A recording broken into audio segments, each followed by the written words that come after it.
from information that will be shared here, that no one will use this information against you tomorrow. So it's very important that we have to do that exercise. So what I'll do, because it's only 4 people who are going to be speaking, I'm going to distribute the oath forms, and then I'll then guide you as to how we deal with the issues of the oath. Cell phones off, please. I'll then guide you as how we deal with that, so that we can then proceed, knowing that we deal with nothing else but the truth as we deal with issues of parliament.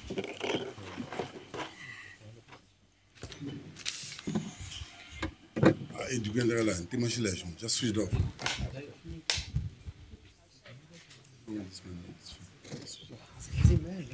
I can see. It's easy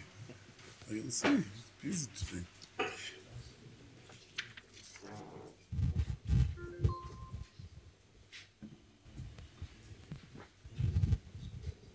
We have this desk. We have a seat desk. Oh, yeah. Oh, is that the case? We're going to be proceeding in that line. Firstly, what we'll then do first will be to do the normal parliamentary procedures of introduction, things into his own hands, so that we know who is here and the members that are here, and deal with apologies if any member of the committee has apologized. And then if you look at the program, today we have an item number 3. I'm going to propose that we're going to move the item to be the last item. We'll not be able to deal with it now, because again, I'm informed that there's still further consultation, but we'll deal with that item that deals with the consideration and adoption of the motion of desirability on the proposed private members bill. We'll deal with that later.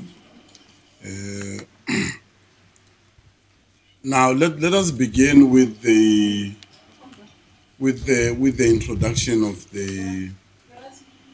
Yes, Hussein. I'm sorry to interrupt you. Good morning to you, by the way. May I just ask, Chair, on the first item on the agenda, is there anyone from the department that's going to be here to assist us in the event there are some follow-up questions, or is it just Fireblade? Well, which first item, meaning that the... Sorry, I'm referring to the item number 3. Yeah, it's the briefing by Fireblade Aviation. No, we don't have the department today. You'll recall, members, this is a follow-up meeting of the oversight. It's a follow-up meeting of the oversight. We have listened to the presentation that was made by the department. We have listened to the Minister of Home Affairs, Minister Malusi Kigaba.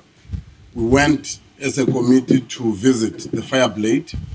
We interacted with the officials that we met there, but we have not met the directors responsible for the running of the Fireblade. So therefore, today's meeting will be to afford the people that we wanted to meet, specifically that we wanted to meet the owners of the business there.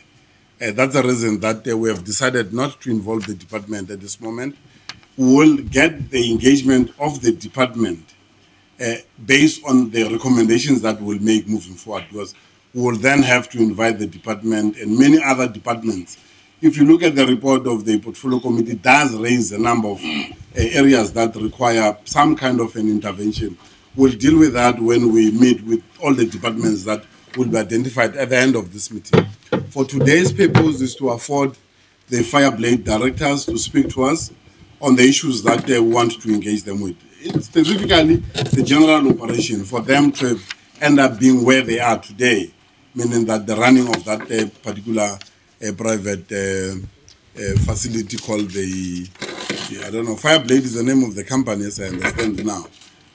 But we'll get to know. It's very important that we get from them to take us through that process, what led to that, the issues of the court. I'm aware, members, and we are aware ourselves that these matters, with the last engagement with the minister, we informed that he's going to appeal the decision of the Supreme Court of Appeal to the Constitutional Court. That process, we have not received anything so far. So therefore, we cannot sit back and wait for the minister's appeal when the operations are already running there, because departments are expected to perform. And the role of the portfolio committee, therefore, it's accountability.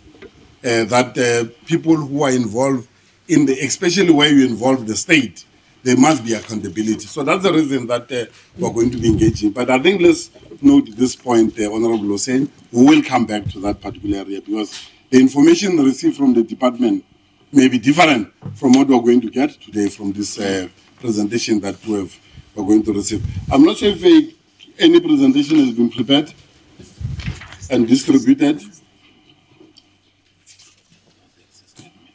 If we give a message, Whose statement? What? Have you given them to members? No, give members that was covered. Give members. Okay.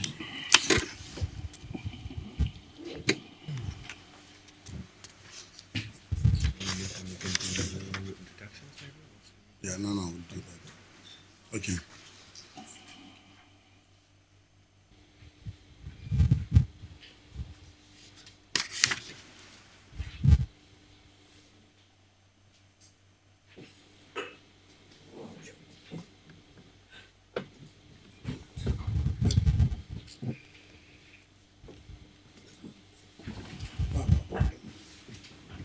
But that member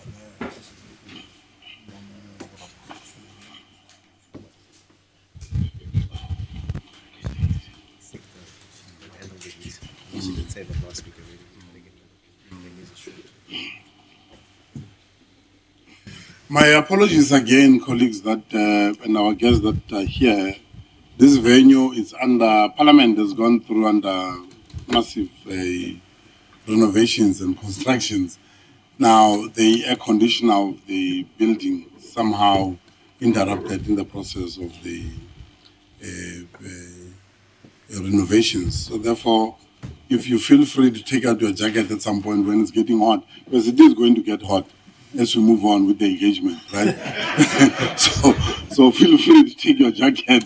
And you can see some of our members are right at the corner there because they can't take heat. So on that note, can we start with yourself, Mamdamuza, just introduction quickly for purpose of the record, and then we'll then come to... Morning, Chairperson and our guests. My name is Nomhle Dambuza, a member of this committee. Thank you. Morning, my name is Lengwe Mkalipi, a member of this portfolio committee. Morning, my name is Marcela Gegana, member of this committee. Good morning, my name is Donald Kumede, a member of this committee. Morning, everybody. My name is Tandiwe Kenye, member of this committee. Good morning, Hanif Hussein, member of the committee. Morning, Archibald Figlen, a member of this committee. I see the other members there. I saw Mr. Okay, it's fine. Mr. Waters is gone. Okay, Honorable Lateng is from the NCOP. You're welcome to sit here. Thank you. But you know that you can't talk, obviously. Well, I've just spoken. No, you can't talk. Unless the joint sitting of the committees of NCOP and NA. But you are welcome.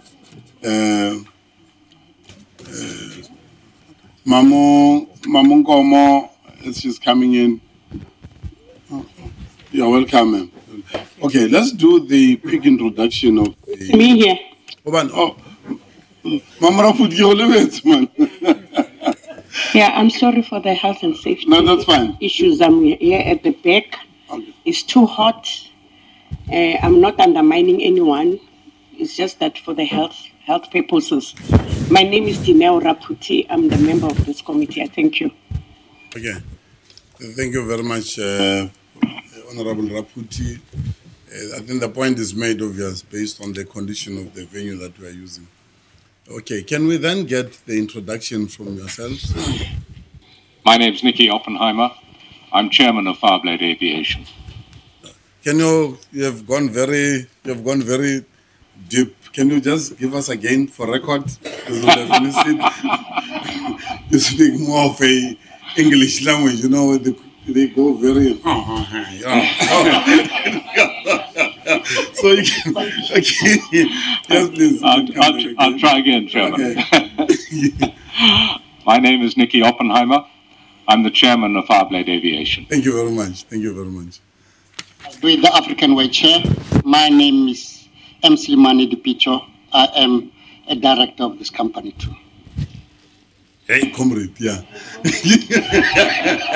Thank you very much. Thank you very much. Yes. Chairman Jonathan Oppenheimer, and I am director of Fireblade and chief executive officer. Thank you very much. Chairman, good morning. I'm Robbie Irons, and I'm a director of Fireblade Aviation. Thank you very much. We really appreciate you are all welcome. At the back is a journalist at the back. Oh, support staff. Support staff, okay. So as you know that in the engagement of the committee, whatever that you may want to communicate will be communicated quietly with the person that you want to talk to. The committee will not give you the permission to speak for the purpose of those who will be under oath as they engage with the Parliament committee.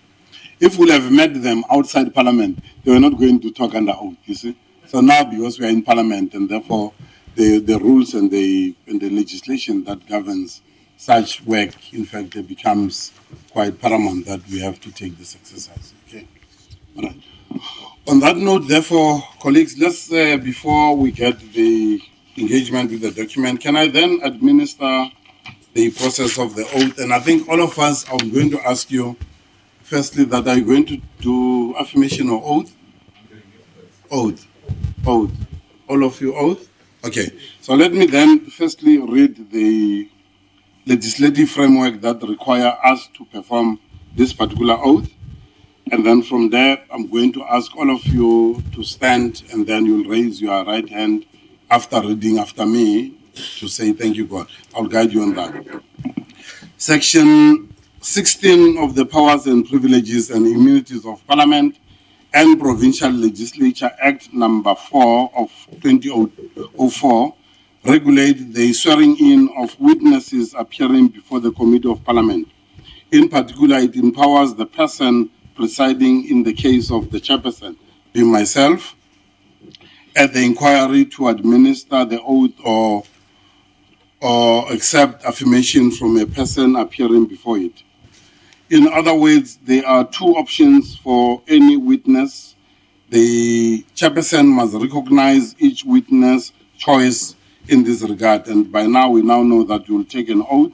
Prior to administration of the oath or affirmation, the chairperson must warn the witness that he or she is required by law to answer all questions fully, truthfully, and satisfactorily.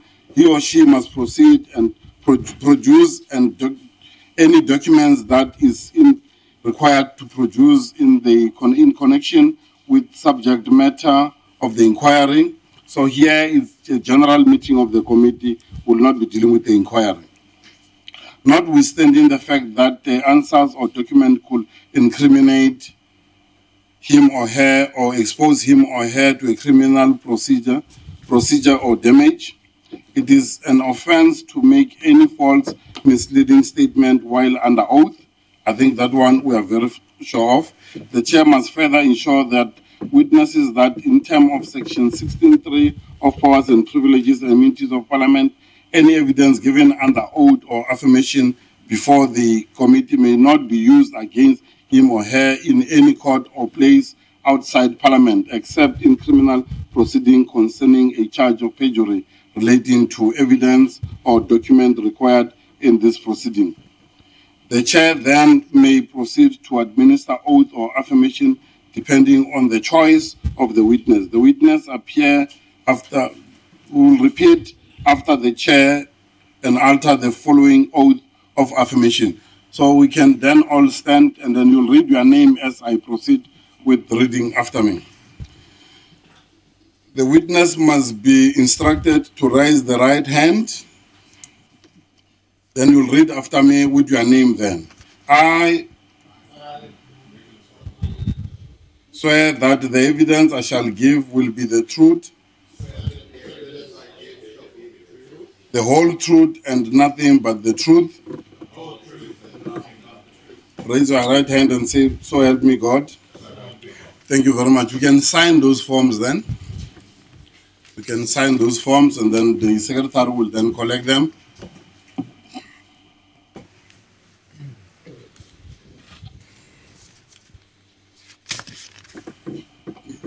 Okay.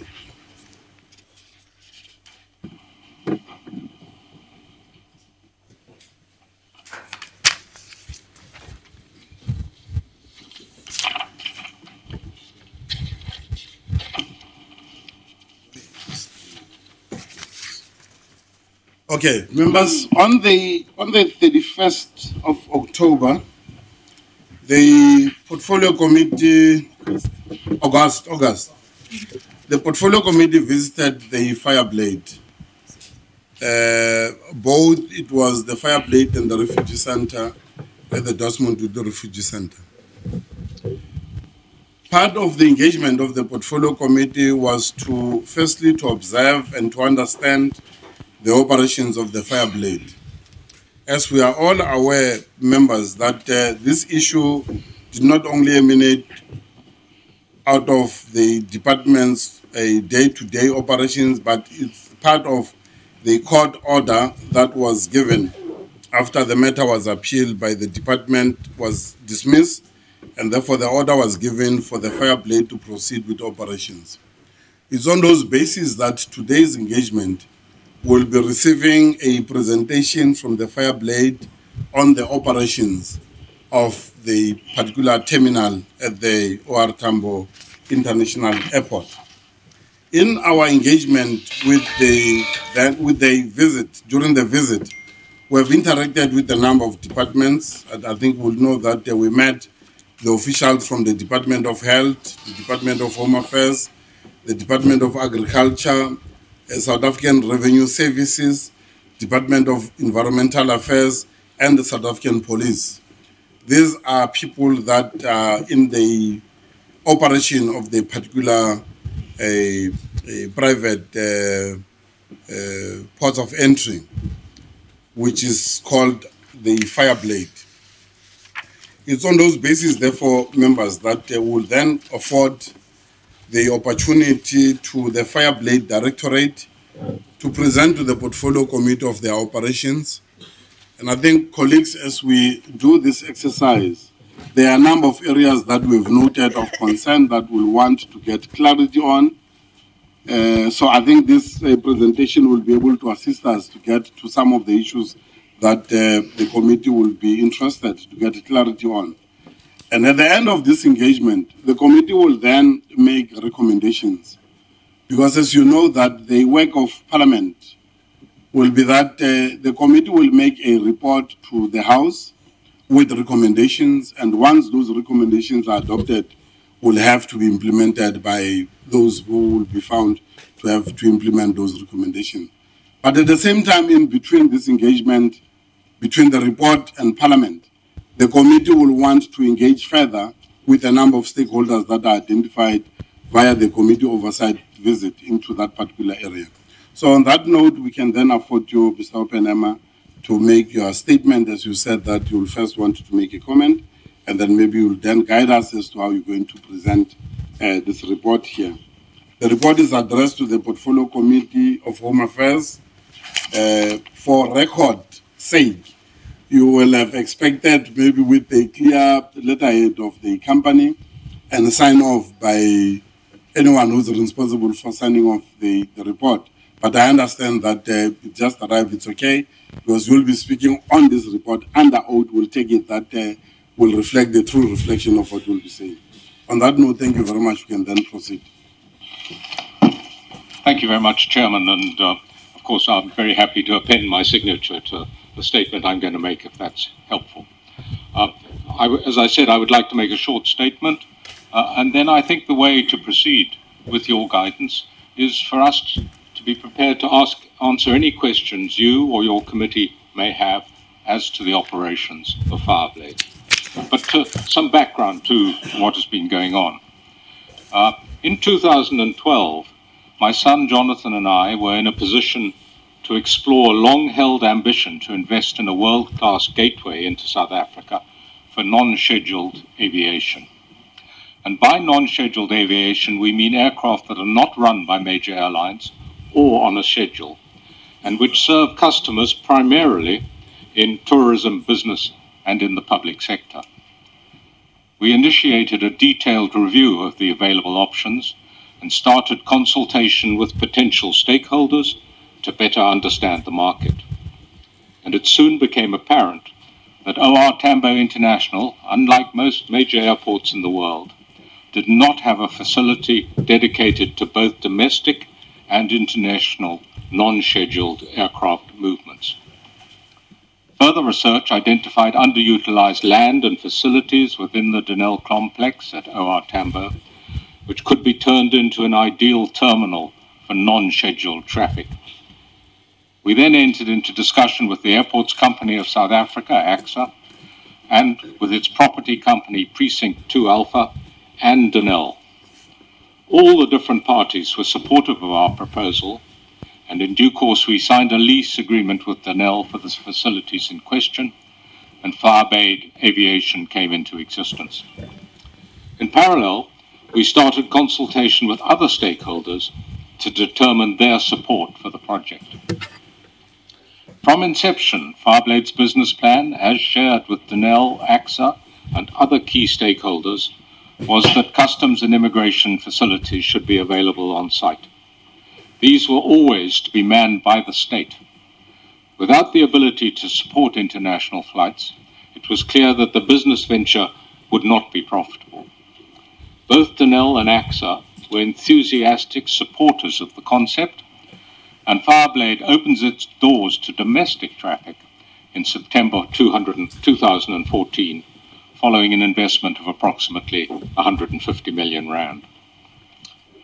Because of the need for the state to provide customs and immigration services at Fireblade, we knew full well that approval would be needed from many different government bodies. Early engagement ensured that the building's design had the necessary space dedicated to international movements and included those parties' specific requirements within that design. This process started in 2012, and over the best part of the next 4 years, 27 approvals by various government bodies were obtained.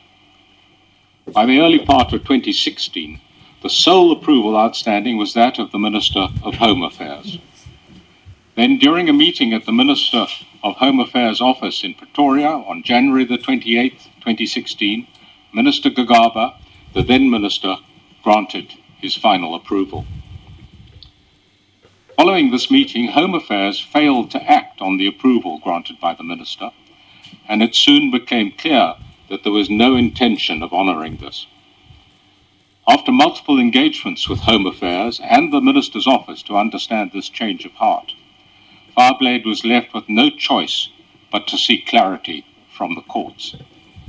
Fireblade saw this as a last resort and followed this route reluctantly.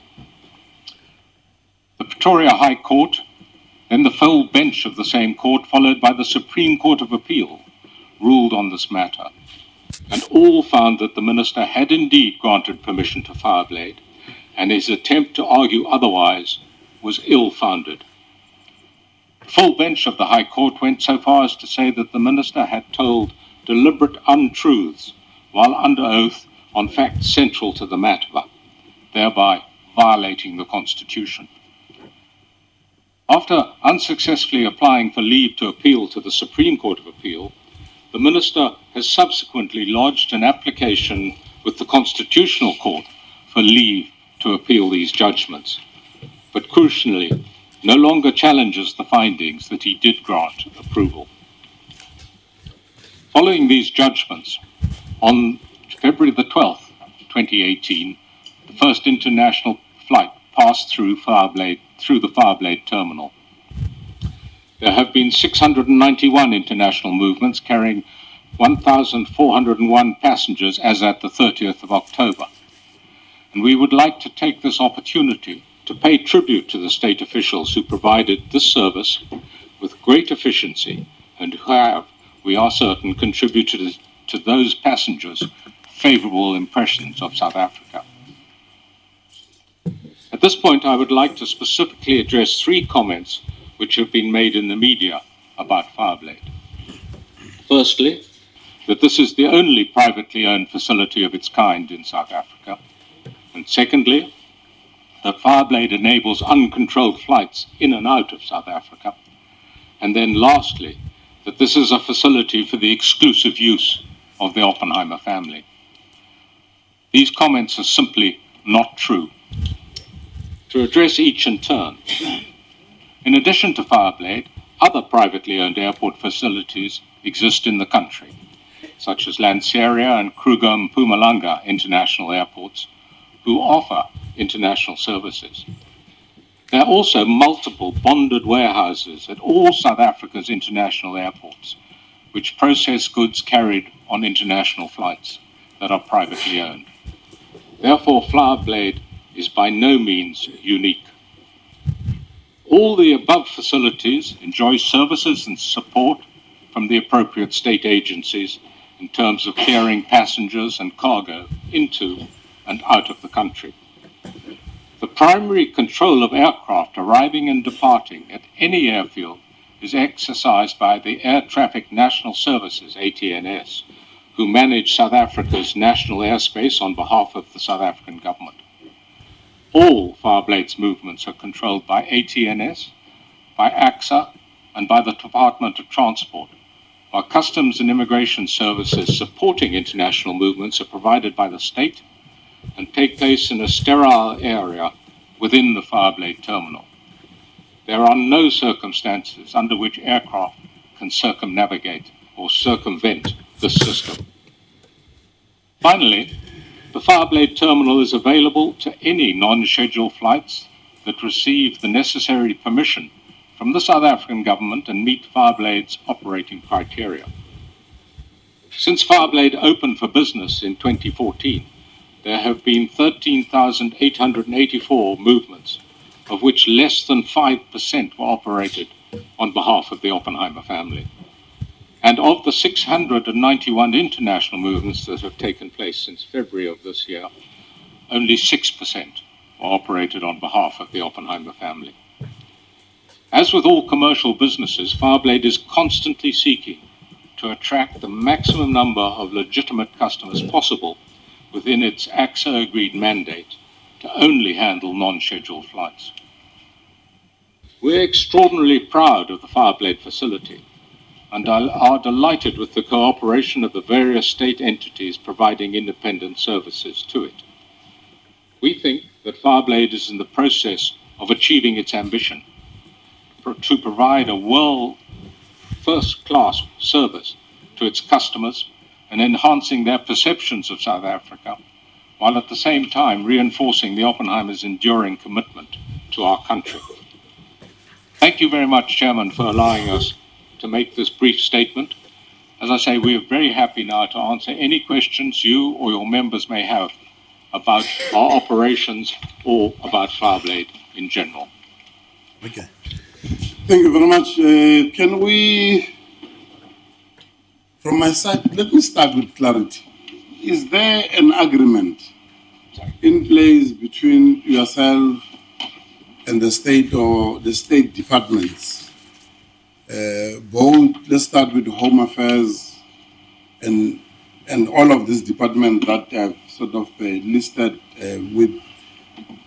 You confirm that there's been a consultation and approvals. Can you just deal with the issues of approvals first? And you being in operation from 2014, the kind of activities, meaning that did you only deal with domestic travel or international travel? If there was international travel, how therefore was that dealt with both by immigration? I may want us, you may want to talk more about this agreement, arrangement, parties that were consulted, departments that were consulted in the process. And then I want you to speak more around the point that you make on your second page on the Constitutional Court leave to appeal the judgment, but crucially no longer challenging the finding that he did get approval. I want you just to elaborate more around this area here, because my understanding, it seems to be this matter is no longer being challenged by the minister, as he promised the committee that he will be appealing the decision of the Supreme Court of Appeal on record in Parliament here. So you may want to speak more around those areas. And if there's any document with regard to agreements that you are in possession of, is it possible that you can share that document with the Committee of Parliament? As members are preparing themselves to ask questions, can you respond on the 2 points that I've just made? Thank you, Chairman. I think I will have a quick chance, and then others may want to also have their bite at this cherry. But Fireblade, as we say, started operating, first of all, simply with domestic traffic. But the same restrictions as to authorities to operate applied there as have applied elsewhere. We entered into, as I said in my statement, negotiations with a number of government departments, and Robbie Irons will be able to detail those and detail the 27 approvals we got. From the moment we started domestic operations, we expected almost daily to be granted the state would be prepared to man the facilities to facilitate international movements.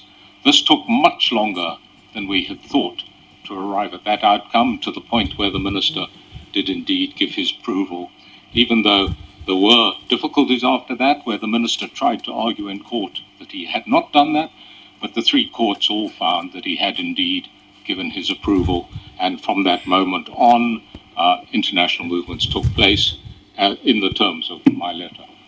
Jonathan, Robbie? Mr. Chairman, in terms of the specific agreements to operate from a domestic flight perspective, the normal approvals that come from Air Traffic Navigation Services, ATNS, the airport itself, the Department of Transport, as OR Tambo is what we call in the trade a slot-constrained airport and requires a DOT approval to move, operated for all domestic and international flights. During the course of 2015, in preparation for international movements, Robbie Irons and the team at Fireblade had spent a great deal of time talking to all the various stakeholders, and a standard operating procedure was set up and agreed during 2015. Robbie? Correct.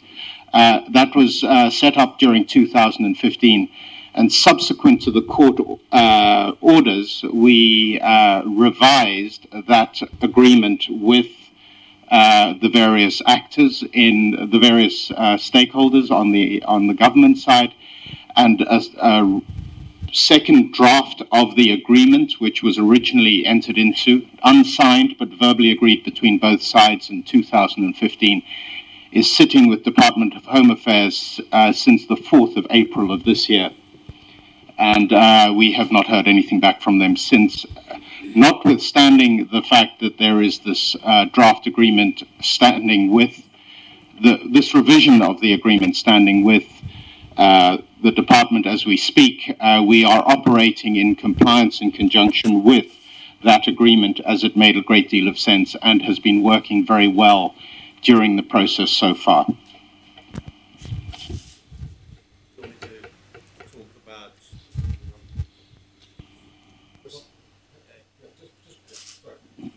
Just before Robbie starts, I should say, Chairman, that attached to the court papers, which are in the public domain of the various court actions that we have had to institute and go through with against Home Affairs, is a document setting out details of all the 27 approvals, and so that is in the public domain.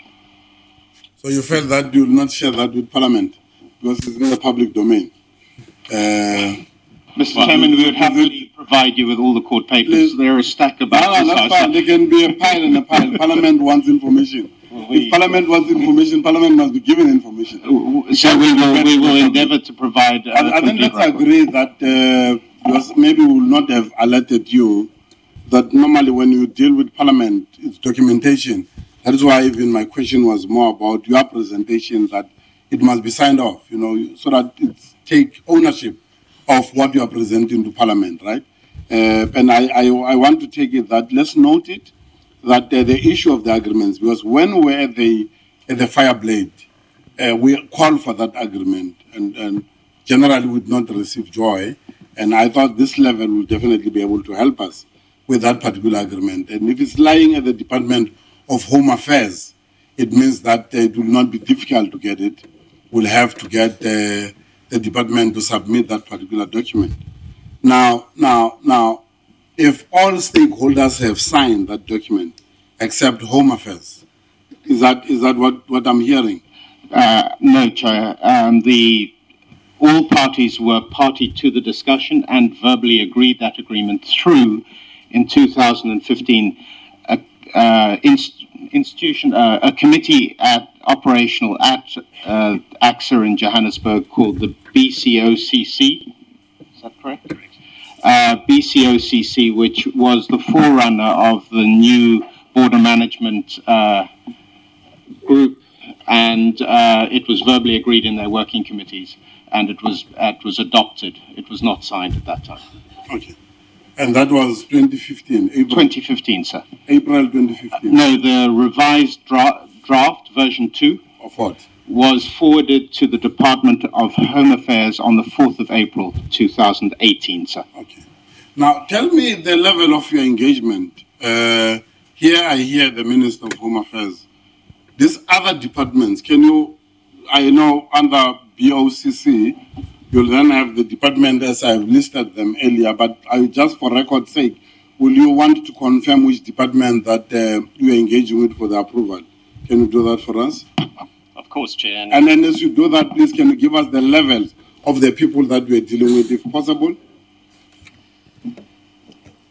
Okay, so Chair, just for clarity purposes, my mandate actually taking on the Fireblade project, engaging with governments and seeking all the approvals, was primarily to engage with every government entity that would be related or involved in a decision-making process regarding the FBO and the movement of passengers at OR Tambo International Airport.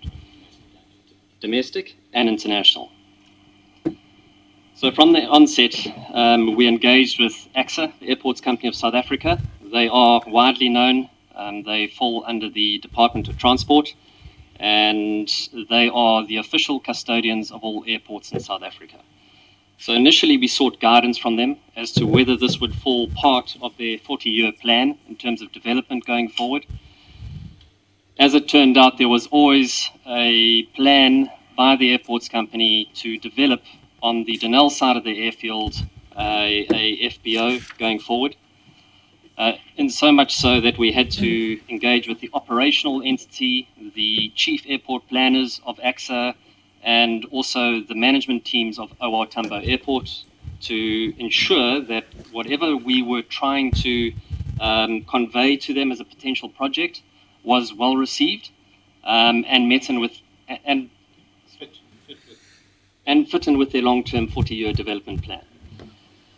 The other entities involved obviously were Denel Industrial Properties. They were at the time experiencing a lot of challenges in terms of filling the hangars and premises on the Kempton Park campus.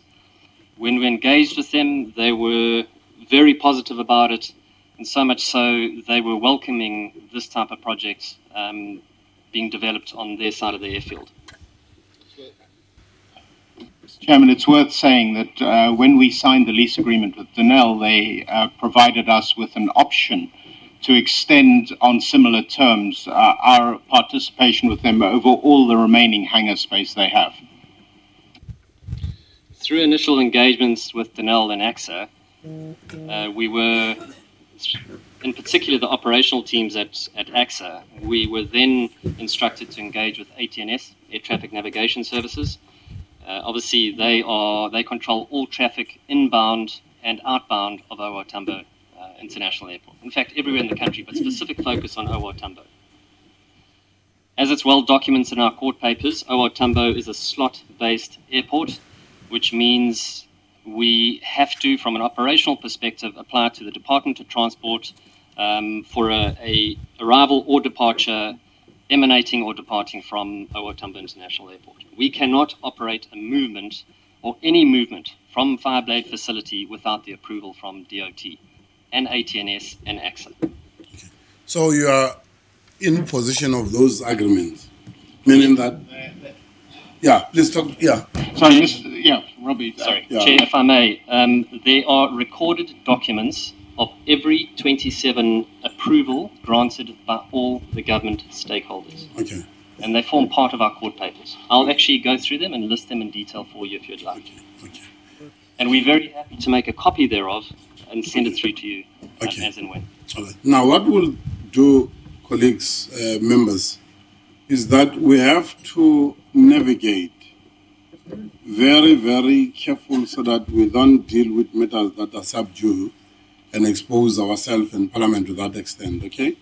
But what is important will be to get information on the appeal side. It's very important for this committee to know, because you make a statement that the appeal now that the minister has lodged, it's an appeal that is no longer much on the court order. I just wanted you to talk to that so that when members begin to engage with you, we are very clear that we don't undermine another sphere of government and having to take decisions on engage on matters that are subdue, right? What is very important for us here was around the agreements, because you'll understand that you are in operation as we speak. And Parliament has a particular interest and responsibility to make sure that wherever the state participate, either through its immigration or health or SARS or whatever, there must be accountability, and Parliament has to do that work, right? So I think we have to navigate with that understanding that we are not infringing on anything, we're not undermining the legal process that are on, but Parliament has a responsibility. And what is coming out is that this agreement that is not signed, that is lying at the Department of Home Affairs, which for now you'll call it some kind of a gentleman agreement so far. That's how we'll call it for now, right? Now, then the state entered. You see, that's the first danger. Then the state get exposed to some kind of an arrangement that is not signed for. That becomes a very serious matter. No, sorry, no. Point of order, no, point of order. No, point of order. No. Can we get the bouncers to remove you, because the no, Makan. Can we call the bouncers to remove you outside? No, you can't. We'll be arrested. Police to arrest them. Police to arrest them. Call the police to arrest them.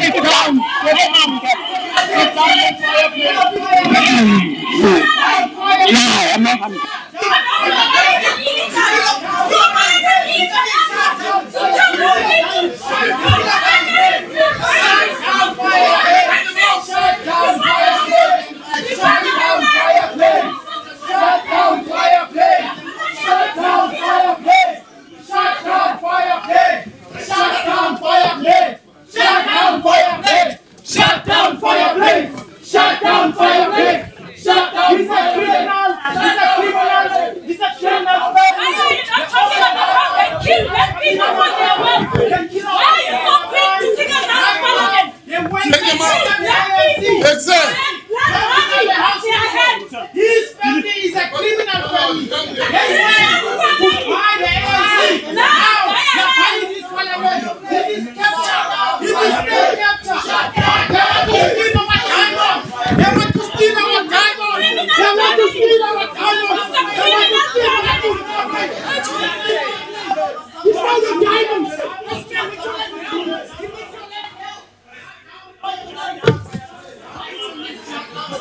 So much for fucking security.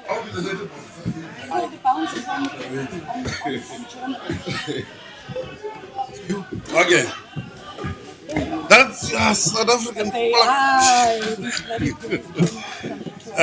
No, we need to proceed. We have to proceed. That's the nature of the democracy in the republic. No. Let's proceed. Let's proceed with the engagement, and I think let's go back to the point. But the danger of this protest is when you begin to threaten people, and directly so that becomes a problem, because you'll not want the situation where we turn Parliament into a state of anarchy, where people are free to express themselves, they have the right to protest, but not to an extent of threatening people. That becomes quite very serious if that is happening. But on that note, we're going to proceed, because Parliament has work to do. We're going to proceed, and will not much want to say we apologize. I think you now understand that this is a democracy that we have in the country. People come in and express themselves, but really will want to condemn the threats, that as much as people protest, they cannot threaten people, and because that then becomes criminal if you do that. And I think for members, I wanted us to proceed. We can comment maybe at the end of the engagement, because I see that there are hands already. Hussein, do you want to comment? Chair, I'm sorry, and I understand that you are trying to proceed with our agenda, which I really do appreciate. But I do think that we must also not just simply dismiss this incident as a once-off incident and move on. And I want to add my voice to the disgust that this Parliament is an institution where every single South African is welcome to share and air their views openly in a responsible, mature manner. And the conduct by BLF is simply not acceptable. We mustn't forget these are the same people who went and protected the Gupta family. Okay. And today they are here to try and lodge a protest. So I really want to add my voice to it, and I call on you, Chair, to make sure that this matter is reported to the Speaker and that the appropriate action is taken against them. Yeah. Can we agree that let's note it, the colleagues at the end of the meeting will want to make a proper, an engagement and then make our recommendation. And then we have to communicate with the Speaker's office on such matters. Because if you do not have your bouncers available, with my old members of the committee, we're going to be pushed away. But I think it's something that the Honorable Hussein will have to come back to it and reflect, so that it becomes some kind of a rule that Parliament will have to deal with. So that people, when they come and express themselves, they have to do that amicably, with discipline and decorum of Parliament and respect Parliament, It's very important, I think. But let's proceed with the work that is before us, colleagues. I was still at the point of trying to understand the agreement, and I was already making a comment on the agreement that is there and which is not signed, is still lying with the Department of Home Affairs. At the same time, the operations are carrying on, right? You're receiving international flights, you get immigration. Maybe as you do that, as members are going to be posing questions, you may want to talk to us of the logistics, therefore, that are put in place with regard to such matters when they happen. Because for now, we now understand that the agreement is at that level. But I wanted you to speak more of the department. They've spoken about AXA. They've spoken about the issue of AXA development. Is that unit, but you have not spoken about the SARS and your health and all of these other departments. I just want to have an understanding, because in our engagement in the Fireblade visit, we did interact with officials from this department, especially SARS, together with health and this other department, which is Home Affairs, obvious, that it's in the arrangement. What we missed to get again was the level of the engagement with these departments. And I like it when you say you deal with them at the level of the BOCC, because that's a structure that it's mandated by legislation to deal with such matters at the port of entry. So, because the matter now at the level of Home Affairs, it's escalated to the level of the minister.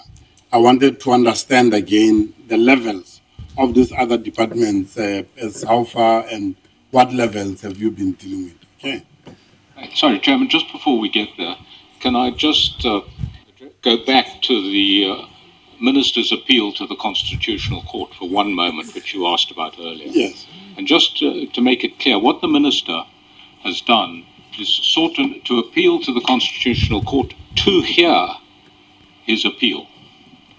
So, and the Constitutional Court it hasn't opined yet, and no doubt they will apply their minds to it in due course.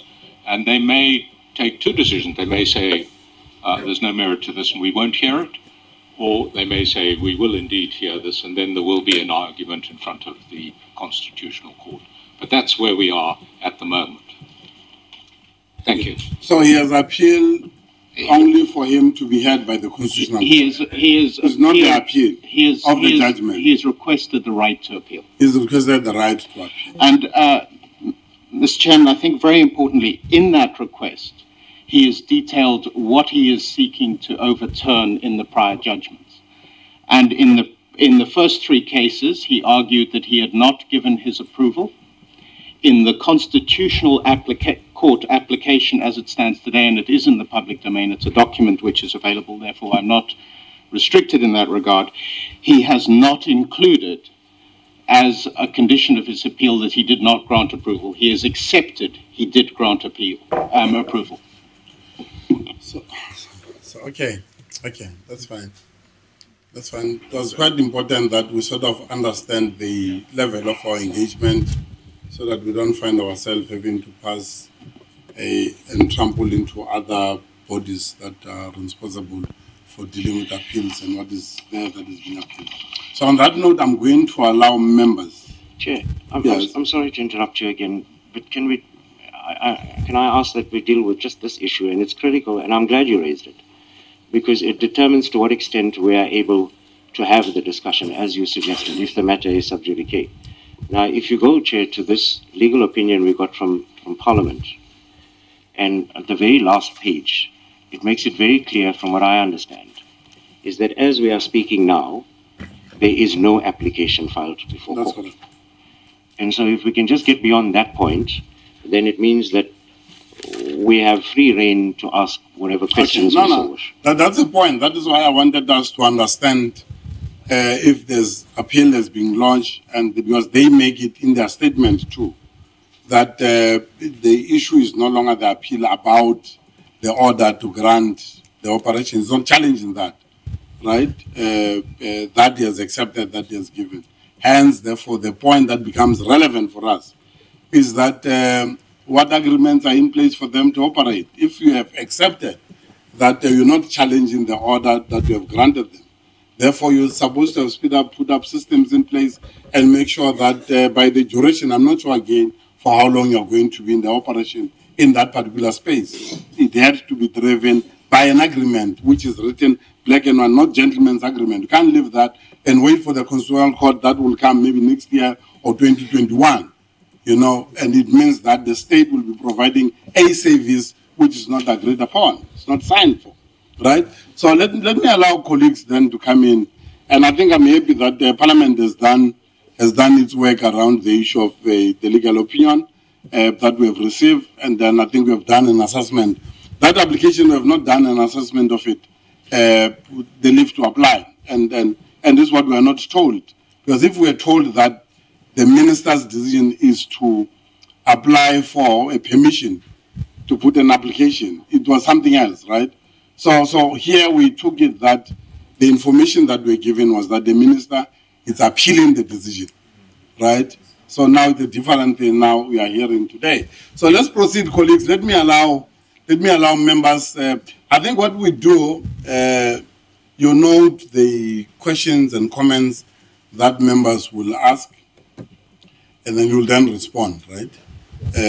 So what we do in Parliament, I think you have watched Parliament. Maybe it's for the first time you come to Parliament. We'll then allow members one by one. Huh? You have not been to Parliament before. Oh, by the way, you are the former premier in the legislature there. But your legislature was not robust like Parliament. But thank you very much. I think you'll be able to assist. Mam Dambuza will start with you, followed by Mamum Kalipi, Honorable Kekana, Honorable Nkomo, Honorable Hussein, and Honorable Finland, and then Mamu Raputi at the back. We'll take the hands from that line, okay? No, thank you very much, Honorable Chairperson, and thank you very much, Mr. To the mic, Mama. with the presentation, and I think it's very clear. There are no problem. I mean, we are very clear now from this presentation. But I've got a question on the paragraph 1, 2, 3 from the bottom, where you are saying the minister granted the approval in a meeting, and suddenly when he get back to the office, he overturned unilaterally.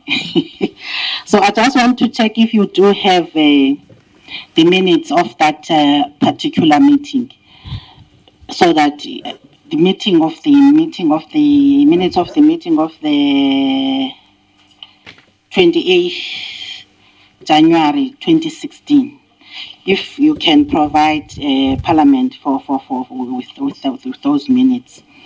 And then the other issue is on the agreement, lease agreement. I haven't heard you talking about the period of your lease agreement with Dinel, but how long will it take? Then the last one is about the charges or fees at the airport. In terms of other departments, are you paying the fees or charges by utilizing the staff or personnel of other departments in that regard? I thank you, Chairperson. Thank you very much, Mamu. Mam Kalipi? Thank you very much, Chairperson. Well, Chair, when you also wanted to get a clarity in terms of how are we going to proceed, you clarify that this is a follow-up meeting. And then correctly so, the statement is before us and we need to interrogate the statement, because at the end of the day, we need to know what happened. That is our immediate task for this committee, because we are also not sure what happened. This matter came before the committee after that court case took place. And then the Committee of Home Affairs said, no, we need an explanation from the department. Hence, the chairperson said that today it's your opportunity to clarify the committee, because the department was called and they gave us their version of the story. So the reason why we are having this meeting today is to get your vision in order for the committee to take a decision moving forward. So in your statement, if you can bear with me, Chairperson, I just want to make some clarity-seeking question. On paragraph 3, when you said that further research identify underutilized land and facilities within the Denel complex at OR Tambo, which could be turned into an ideal blah, blah, blah, blah, blah, blah. So I'm interested with when, which year was this? Because I can understand that the process started in 2014. So that is number one. And paragraph 1, 2, 3, 4 as well, if I can get a clarity from you, because it's here in black and white. You said that it was clear that the business venture would not be profitable. And now, can you clarify this committee, why do you want to embark on a business that is not profitable? And you want to invest something like 150 million on the facility alone. So what is your interest, Kahle Kahle? Because I understand as a businessman, I'm sure that you are still on diamond producer, and when and then is the largest diamond that is produced in the whole world, and we have made your accumulation. And now all of a sudden with your son, because your opening line says, my son and I, you want to embark on a business venture that is not profitable, then that is also raise some question marks. So why would any businessman who's doing very well in their business want to have or to embark on a non-profitable venture? That is one. I think I'm covered by Umam Tambuza when he asked, because when the minister was here in this portfolio committee, he said he didn't approve this thing. We even said that to him, it looked like you have met with these people, minister, and then you approved this thing, because that's what the court is saying. And you also said in your affidavit that it looked like there was a change of heart because Guptas wanted to embark on a similar project can you also clarify with us here in this committee, according to your understanding, why the minister was changing? Is because of the Gupta influencing the minister, or what is it? And as well, on my point, Chair, of non-profitable, there are some documents that were sent by the department or by the secretary of the chairperson, whereby I read that the Minister of Finance specifically said that he's not going to support this project because it's not budgeted for, all right? Okay. And it's not wise to embark on a project when there is no money. And Chairperson, I remember when we have this issue in front of the committee, and we said as a committee, the minister must appeal. It's us in the committee. We said, please appeal this decision because we also not taken into confidence. And we understand that, as you also alluding to your affidavit, that is not true, that is the only project that is going to be private. You mentioned Kruger National Park, you mentioned Lanseria as well. But our experience as okay, you said while you were shaking your head that you are no longer on mining sector, but we know that you have been in the mining sector and you've been getting your money through mining sector business. So we know that in other parts of the world also. So rich people like yourself have this kind of project in mining, in farms, whereby we experience some sort of illegal people coming in the country with all sorts of things. So can you just share with us what is your agenda? I don't believe that it's just an interest with your son. Just you want to run this thing. Even when the minister, according to your words, when he's changing his heart, you even take him to court. I think you must be clear and you must be just very frank with us to say, what is it? Why do you want this project by all cost and just to have this project? Thank you, Chair.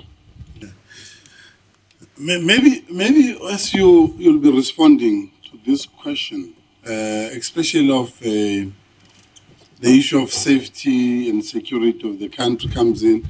It was at some point highly reported that there was some mishap or something illegal that happened at that airport and you sort of blocked whatever package that was about to leave. Can you talk to us about that? I remember, in fact, you just reminded me, a colleague, but you may want to talk about the issues of security. How do you deal with issues of security, of making sure that both yourself and the client and the host, meaning that your Home Affairs, your SARS, everybody that operates there, how do they deal with issues of security and all of that? You may want to talk to us because we're now trying to get deeper into the operation and understand the operation of the place outside the agreement that binds everybody, by the way.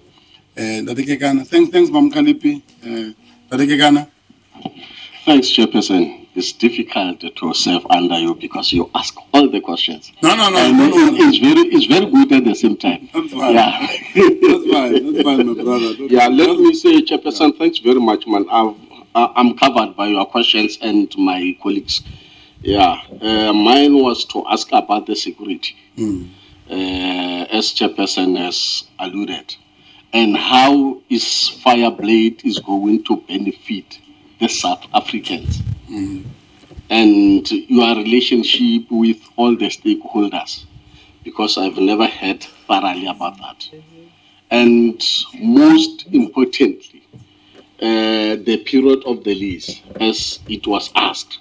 So I wanted you to be specific when coming to it and to understand lastly, in other departments, the people you were speaking to, specific, just be specific on it, because we were under impression that this thing is going otherwise, but now with the information we have from our own legal team and then the lawyers of the parliament, we found that there's no case, and we were told that it's going to be appealed. So it means that somebody is lying, as the court has said that, and we can't. But I know that the chairperson will be able to give direction on how we must work on this matter. I thank you. Yeah, he did miss that week. Okay, that's fine. Let's proceed. I think the point of yours will be to have a full understanding, especially when it comes to issues of security at the level of the airport. You don't deal with ordinary police officer that gets deployed there. You will have to deal with people who are highly trained, even to deal, because you're dealing with international movement of people.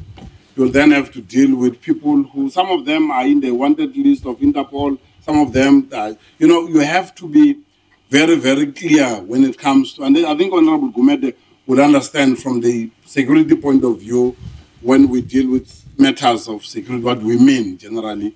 I think you understand that.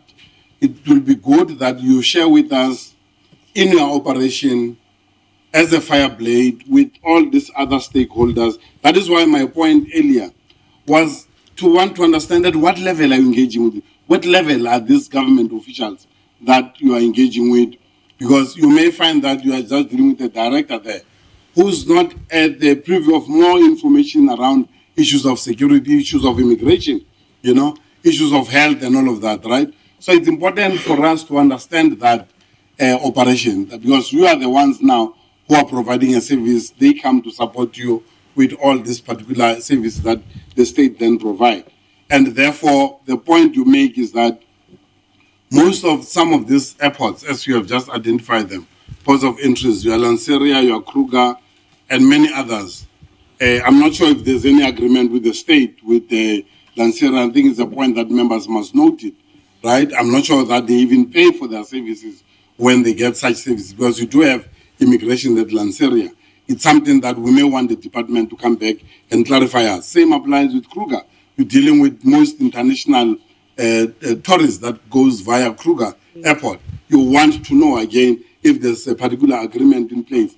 This, for me, it began to open up a lot of gaps that need to be closed without making any conclusion. I think we're just in the beginning of the meeting, but what has been highlighted so far is that there's so much gray areas that are not being dealt with, and the state then provide this service, right? Our interest of yours is public money. The APP of the Department of Home Affairs does not have a service at the Fireblade. In the APP is not there, right? So we may want, as we move forward, because it's a service that they are providing there. In the APP is not there. I'm not sure any other departments, again, that in their APP, do they have such, targets that they have with regard to providing a service to the Fireblade, So it's going to be around, the issues of the state having to spend money. The government is spending money in a private arrangement, right? So we'll have to deal with that particular area. That's why the point of accountability then comes in, right? We're not putting a blame on you, but we're looking at the role of government now in that level. Honorable Gumede, Mam Kenya will follow, Mam Nkomo, and then we'll say, you're not dealing Mam Raputi. You will be the last to speak after Finland. Honorable Gumede. Thank you very much, Honorable Chairperson. Honorable Chairperson, it's just a follow-up on the question that has been asked as well about whether there are any other privately owned such facilities. And my question is, who are the other owners of these facilities, or are they solely owned by the Oppenheimers? That is my question.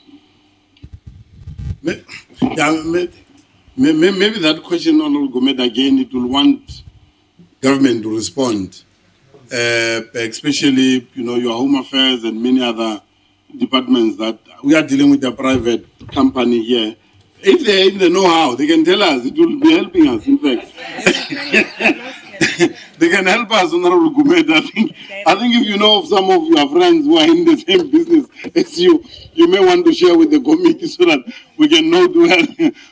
You are not reporting them to Parliament, but Parliament definitely we are going to make a follow-up on the issues that that already have been highlighted, especially the issue of other private airports that are there and the government does provide the service, we are going to make a follow-up. As long as it had to do with the immigration or home affairs, this portfolio committee is going to make a follow-up on those matters. Okay, thanks, Comrade Gumede. I think they will then respond if there's any knowledge of anyone who's doing the same. Mam King? Thank you, President. I got only one question pertaining to the paragraph 2 from the bottom. Maybe it also relates to what Honorable Mkape has just said. Looking at these percentages, 5% you got as a family and 6% as a family. Do you think really you are really getting something from out of this by the mere fact of even going to the courts? Secondly, also, now I don't understand, may you please clarify to me what has been happening during, you said you opened the Fireblade open for business in 2014, but then what has been happening from 2014 to 2018? Now I don't understand what has been happening in between those areas, because really I don't know whether what is happening, because even now the numbers are going down. We're talking about 691 in 2018. What has been happening all along? Noting that there's also, we don't want to talk about this subject, okay, as much as we are concerned, because that is a national key point. We are concerned about it. Thank you very much. Thanks, ma'am. Thanks, ma'am. Mamongomo, can come in. Thank you very much, Chairperson. I think my first statement, Chairperson, just before I ask one or two questions, is to thank the Chair for the welcome which he did the last time I came to the meeting. I didn't actually say anything about that. Thank you very much, Chair. You're welcome. Secondly, now coming to the input. You know, Chairperson, the Oppenheimer family is a family which all of us in the townships know about. We've known about them from the time we were little babies. Now I'm surprised that there's still agreements which are made where there isn't any documentation. Where actually you have said, I think you've recorded a lot of the stuff, we can always get that stuff. What type of operations are those? Even if you went to court and you won this case, you know, all that, but that's not how business is run. That's not how you do things. You know, where you can actually say, you know, we have recordings, you go all the way, you go for agreements, you sign up things, you do things. That's how things are done. And I must state that, like I said, some of us, I come from Soweto in Shawena, and I do frequent Limpopo and Zululand.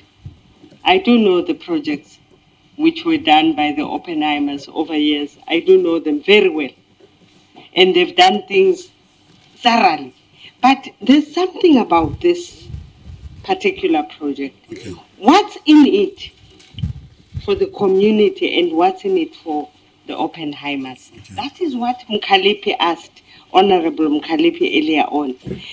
If the community involvement, as Kekana also said, Honorable Kekana said, if the community was involved, would we be seeing a lot of the dances that we had earlier here?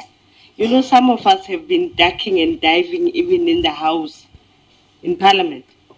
When there were fights some time back, I think some of you saw it on TV, we had to go underneath our cupboards and all that because we are tired of such type of performances. When is the community involved?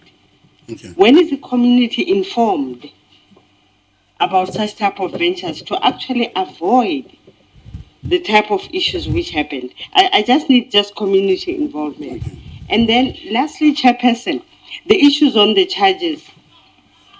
One member did ask about the charges. It is of interest that I link up the charges with the 3 areas which were covered in the media. I think that's when Mr. Oppenheimer was giving us the input. Remember when you said there are those 3 areas which the media has covered? Honorable Gumede actually asked and said, are the other places also partly owned by the Oppenheimers, the other places, because you said it's not privately, you know, owned? Secondly, the issue of uncontrollable, what is said here, uncontrollable flights.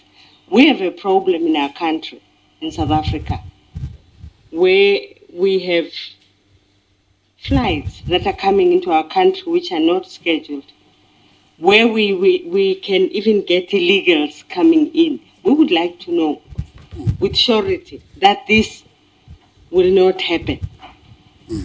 Lastly, the last question I would like to ask is that the third area out of the three issues that were covered by the media, it was that this facility is used exclusively by the Oppenheimer family.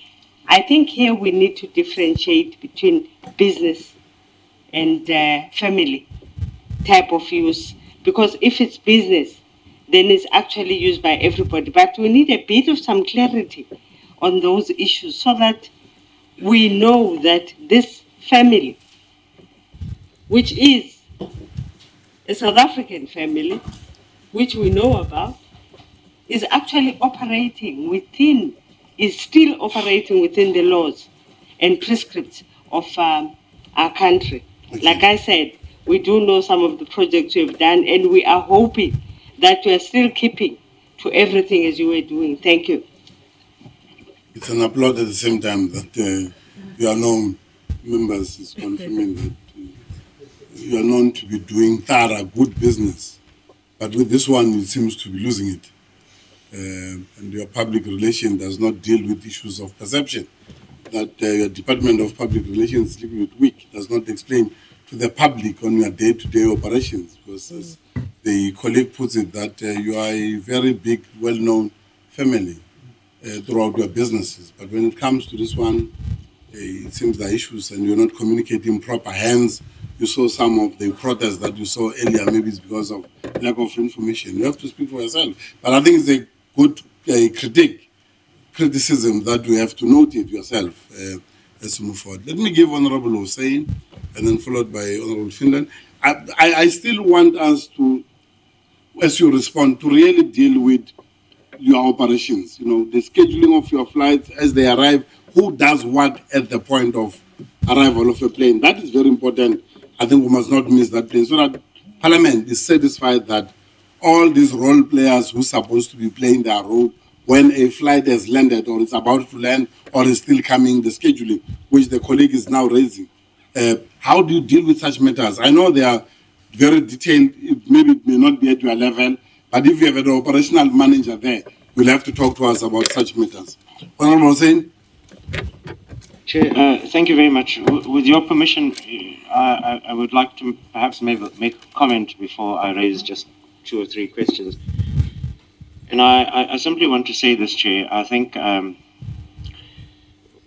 when I switched on the television a couple of days ago, I see our president hosting what I thought was a step in the right direction, and I'm referring to the investment summit. And I think if we want us as a country to be able to pull ourselves out of some of the situations, the difficult situations that we're in, as a government, as a parliament, we want to be able to show that we genuinely and positively want to encourage people to invest in our country. Whether it is local South Africans or international South Africans, but regardless of what we do, I think if we put that at the forefront of everything we do, to some degree, I think we'll be able to help to fix some of the problems that we have in our country in terms of unemployment and poverty and so on. But having said that, what we also don't want to see as a parliament, and I recognize this, the sensitivity that all of us have, is that no person, regardless of how wealthy they might be, may use that power, that money, and that influence to get any preferential treatment, given what is currently going on in the Gupta environment, if I can put it that way. Essentially, what I'm saying is that our sensitivity to this whole thing is to try and get some sense of comfort that the Oppenheimer family, who is very influential and in the country and wealthy for your own benefits, that you have not used that influence and that power much in the same way as the Gupta family have done. And I don't mean to draw the comparison, but I'm referring to the principle. And I'm not drawing the comparison. So on that point, I'd like to hear from you, Mr. Oppenheimer, what your thoughts are on that, and that you can give us as a parliament a sense of comfort that everything that you've done in terms of establishing Fireblade as a FBO has been done 100% above board, without any influence whatsoever on any government official or a politician.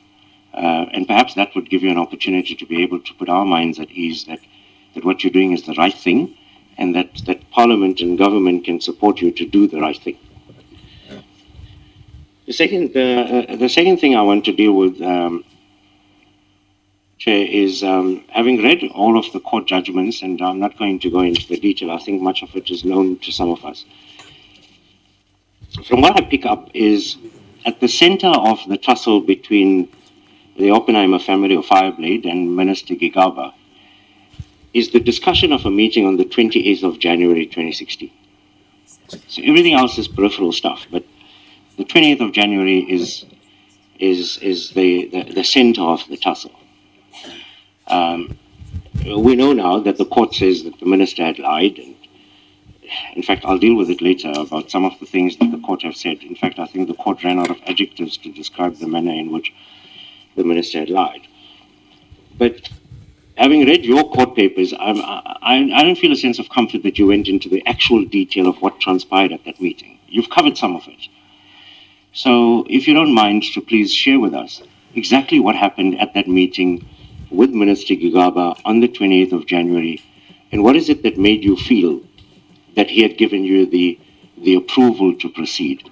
I see your letter 2 days later, Mr. Oppenheimer, that you wrote to Minister Gigaba thanking him for that meeting. But even in that letter, you don't refer to the actual details. The one detail which is of interest is that Minister Gigaba offered or suggested that the then President Jacob Zuma opened the facility. So if you could just go into that detail, because that will help us to give us a sense of whether or not there was a genuine interest from Minister Gigaba for this facility to proceed. Excuse me.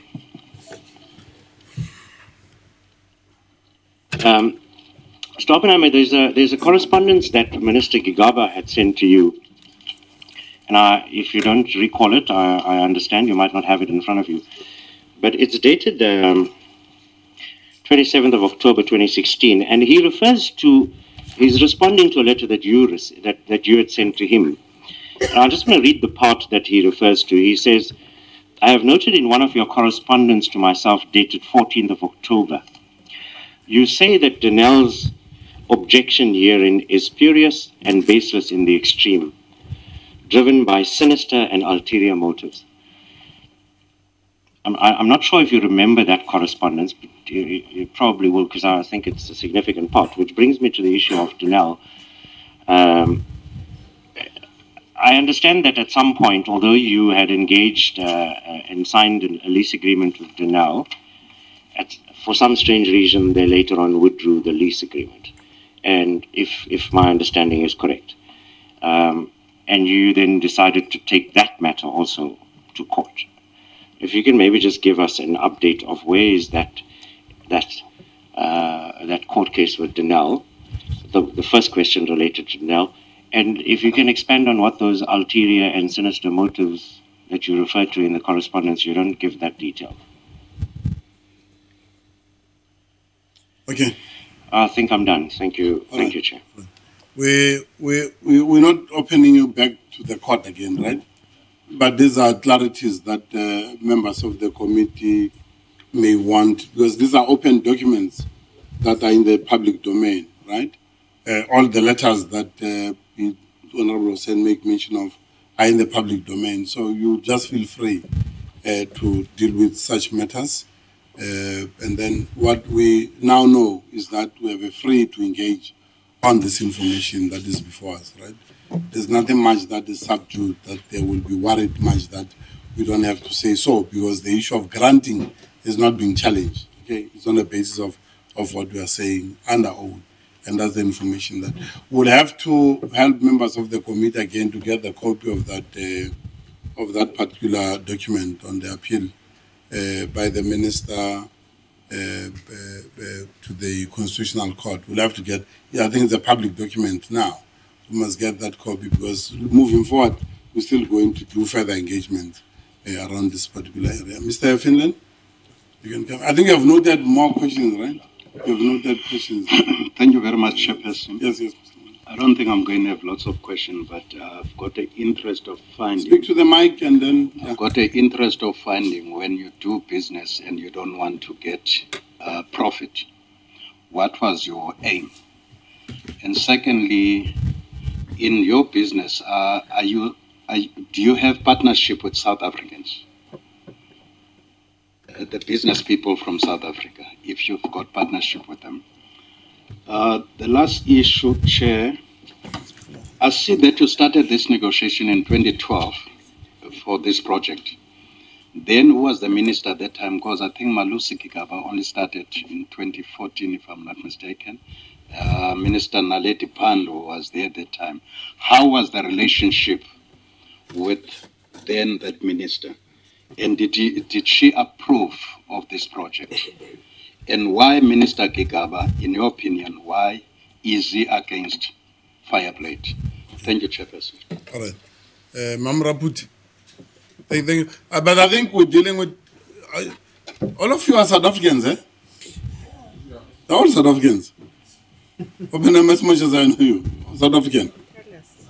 The accent maybe the accent of the queen there or the king somewhere in the Shangan land, whatever. But these are all South Africans. Okay, that's fine. That's fine. That's fine. You'll explain yourself again because I see I'll refer him directly. Comrade Manny is here. And now, but I know that he's a businessman, he's no longer holding any public office anymore. Yeah. So I think maybe as we proceed further, we may want to hear how you structured yourself and all of that. The point I think that he was trying to put Finland directly will be around the issues of a BE compliant again at the same time to make sure that those who are disadvantaged are able to be given an opportunity to run the Fireblade too. If it's honorable man, you're still honorable till today, by the way. It can't change. If honorable man is part of that, then we'll get to know. Mam Raput, you're on the floor. That will be the last question for now. Then we're going to allow your responses. And then Mam Kenya wants to make the last follow-up. We're going to allow you to make your responses again. Don't forget, they may be tempting. You're still under oath, right? Don't forget that part. But I don't want you to end up saying things that you're not supposed to say them. And tomorrow that can be used against you again. That's fine, Mam Raput. Yeah. Ntate Nicky, Ntate Jonathan Oppenheimer. I'm so pleased to be with you here today. As Mamu Koma have already said that you are really known family, I think from the Kimberley, where there is a tourist attraction, which some of us environmental activists, we say that it's not a tourist attraction. That hole is a hole of shame, especially when you see such poverty in South Africa. I was just wanted to ask what really motivated you to seek to have that Fireblade. I'm happy that I was not part of the delegation, by the way, but I said that I want to go and see what is happening there at OR Tambo. And I asked myself a lot of questions. You know, I didn't even go around. And I said that, but this Fireblade is just servicing one family only. And I don't think that is a mistake when we see these young people so frustrated, coming and to scream. I form part of those young people that one family being serviced.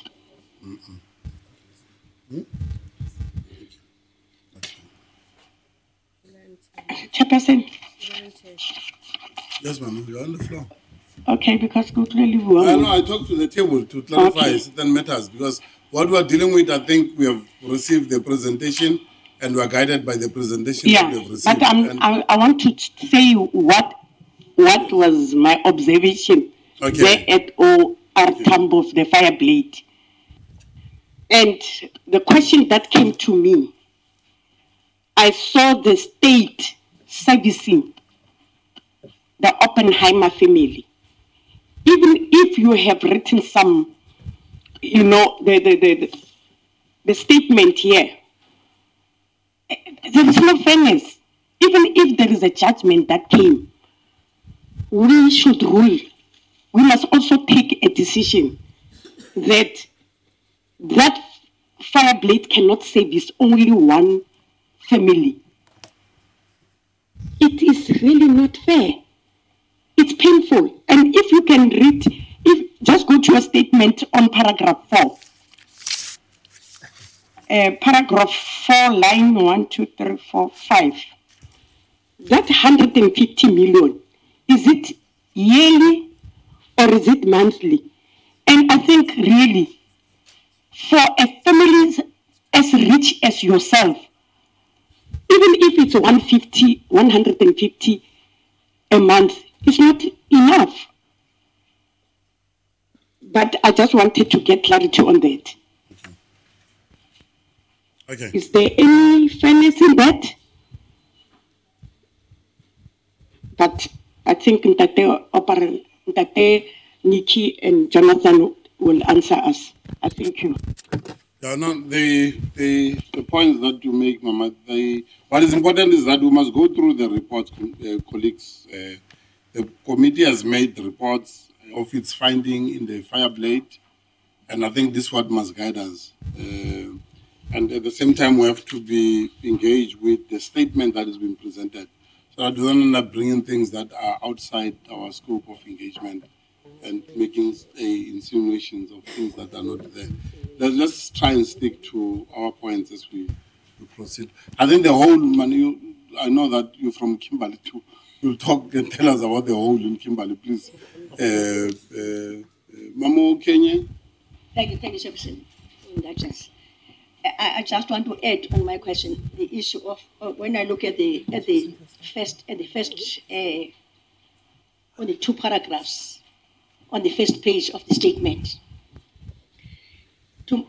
When I understand this engagement with the minister, only on the early part of 2016. But when you look down there, and then you say that we have been granted a final approval then, on that day in the offices.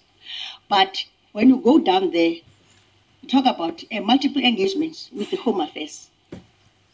As much as you said that your approval was not, the Home Affairs failed to honor the approval.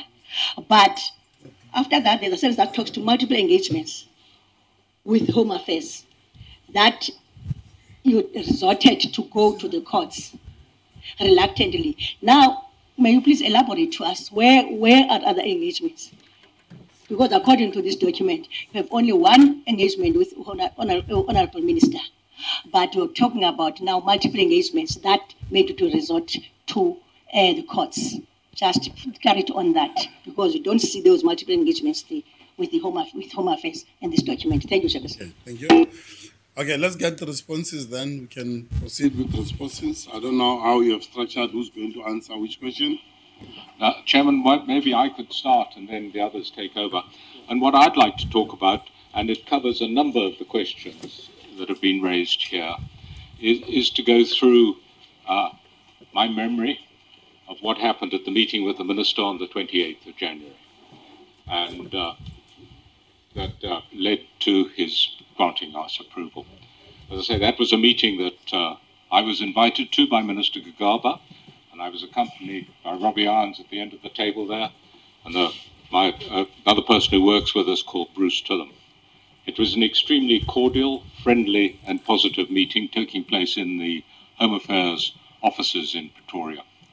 And almost the first thing the Minister said was that he was delighted to be able to tell us that he had indeed granted his approval, and he had signed a letter to that effect, and that letter he would keep but would be delivered to us as soon as the necessary operating practices were agreed. And there was then some discussion between Robbie Irons and Jackie McKay of the Home Affairs about how long that would take, and the general feeling was that it would take about a week to approve those minutes. Following the meeting, as you rightly said, I wrote a letter to the Minister thanking him for this for this permission, for granting us this permission, and took him up on his suggestion that we should approach then President Zuma to formally open the facility.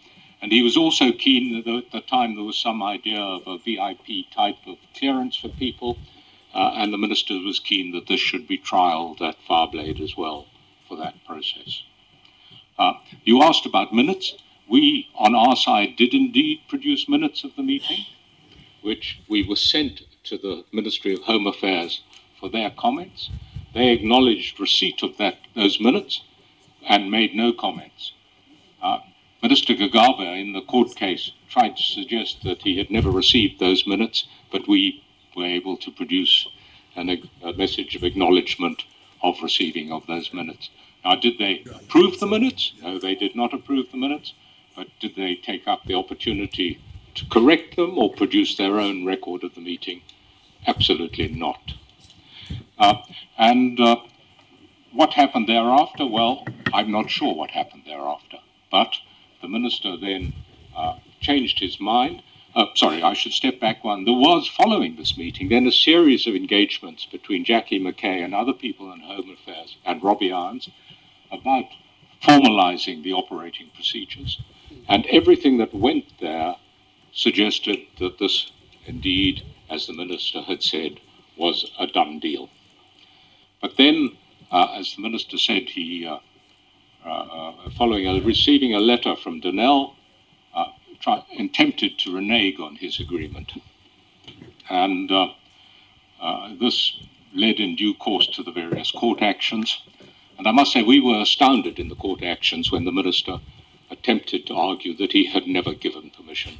And as you heard in our short thing, and as you would see if you read the court judgments, all three courts also were astounded that he took this argument.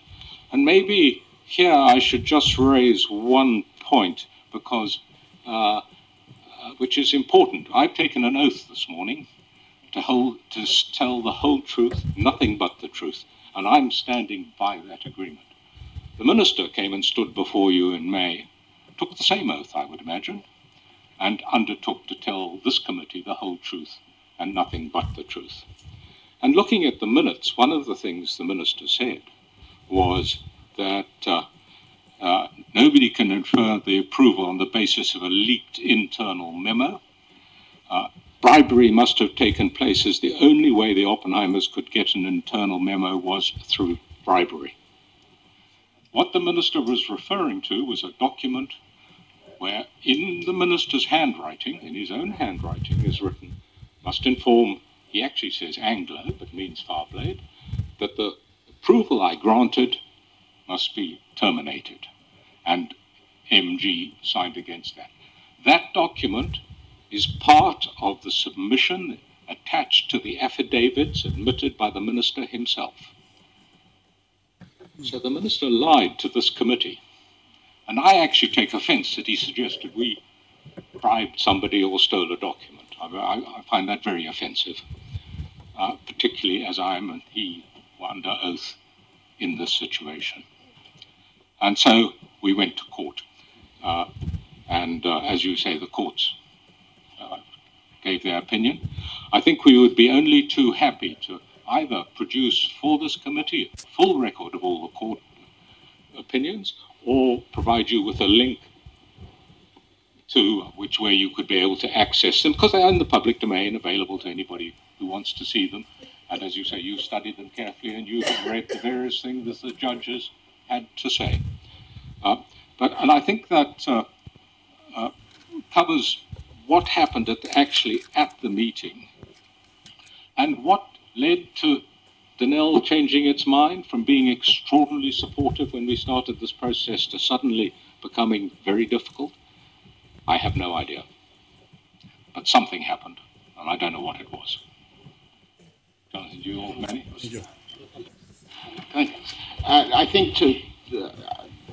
I think my father has very accurately described the moment of the approval. It would seem to me, sir, Mr. Chairman, honourable members, that a brief reprise of the journey from 2012 to today is a very effective way of addressing many of the questions that have been asked. And before we even commenced the idea of Fireblade, and as my father said in his statement, we applied our minds to whether we thought this could be a successful business. And what you have to understand is Nicky and I, my father and I, are both very passionate South Africans and also very passionate about the aviation space. So when we looked at the business plan, it was not our intention to lose any money. It was our intention to make money, but not as in a business venture to buy a steelworks or a manufacturing plant and make T-shirts, which has its primary purpose to make money. Our purpose here was to enter into a business which made money, and I will come back to why it hasn't made money and why we say it's been loss-making.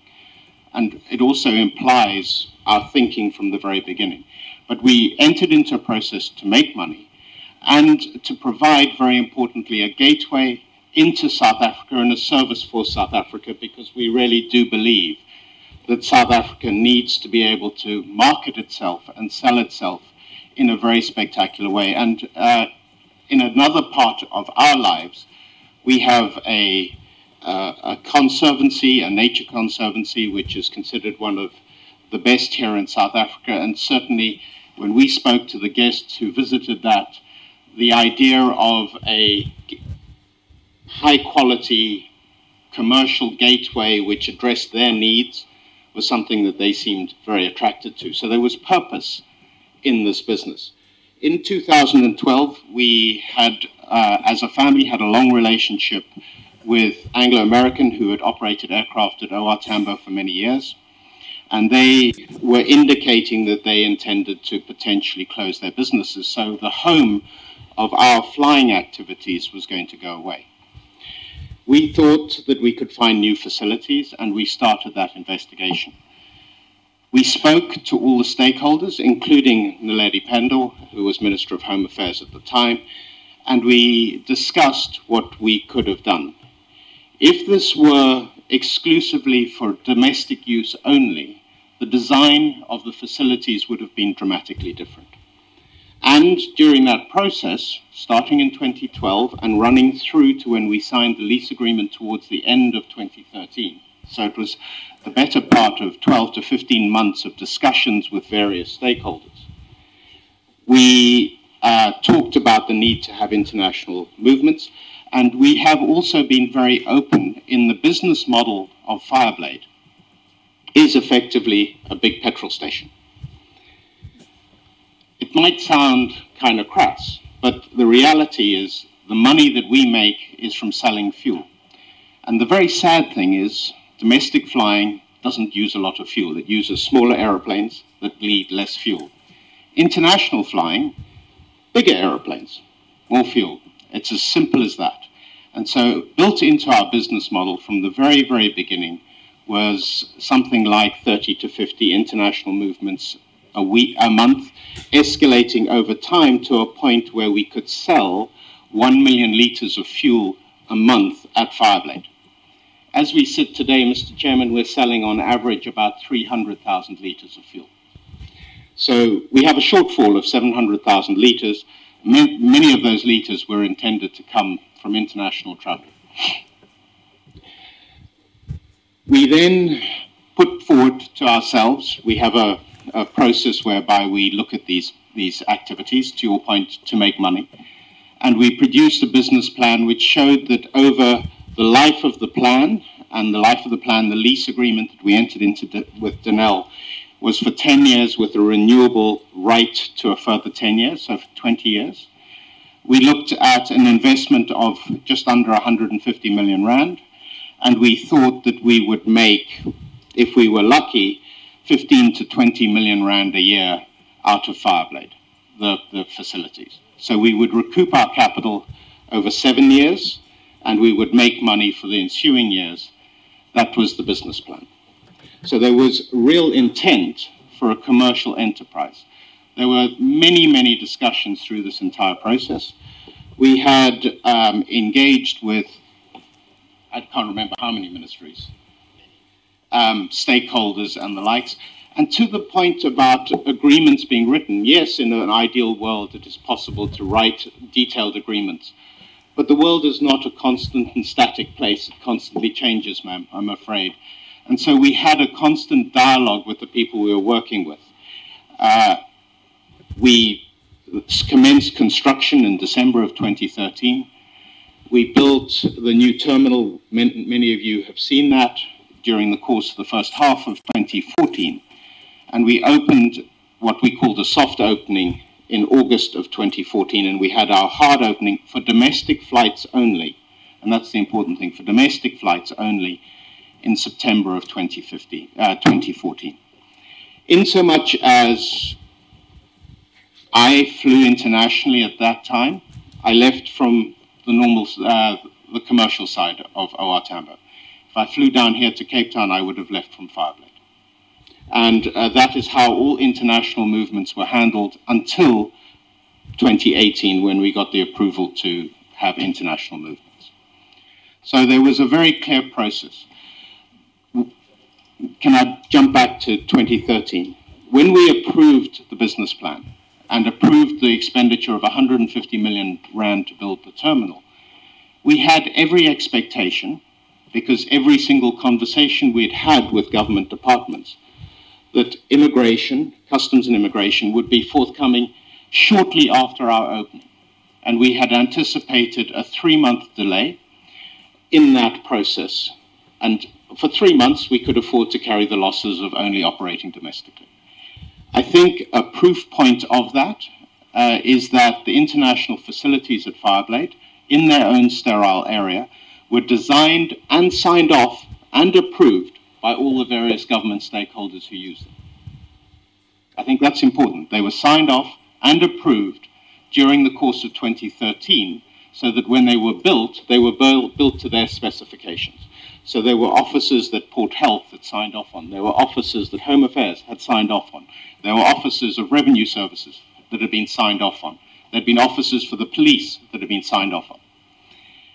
And, I mean, not in our business plan, and costing us about 2.5 million rand, was a sterile holding area, which we built in 2013, for those people that the South African authorities deemed inappropriate to come into the country, so that they could be held in what's called airside, in the aviation, on the international side of the airport, until they could be repatriated out of South Africa at our facilities. And those too were signed off by all the various authorities. So to your point about an expectation, everyone we had spoken to had said this is something we want. Everyone we had spoken to said this is great. Everyone had participated in the design.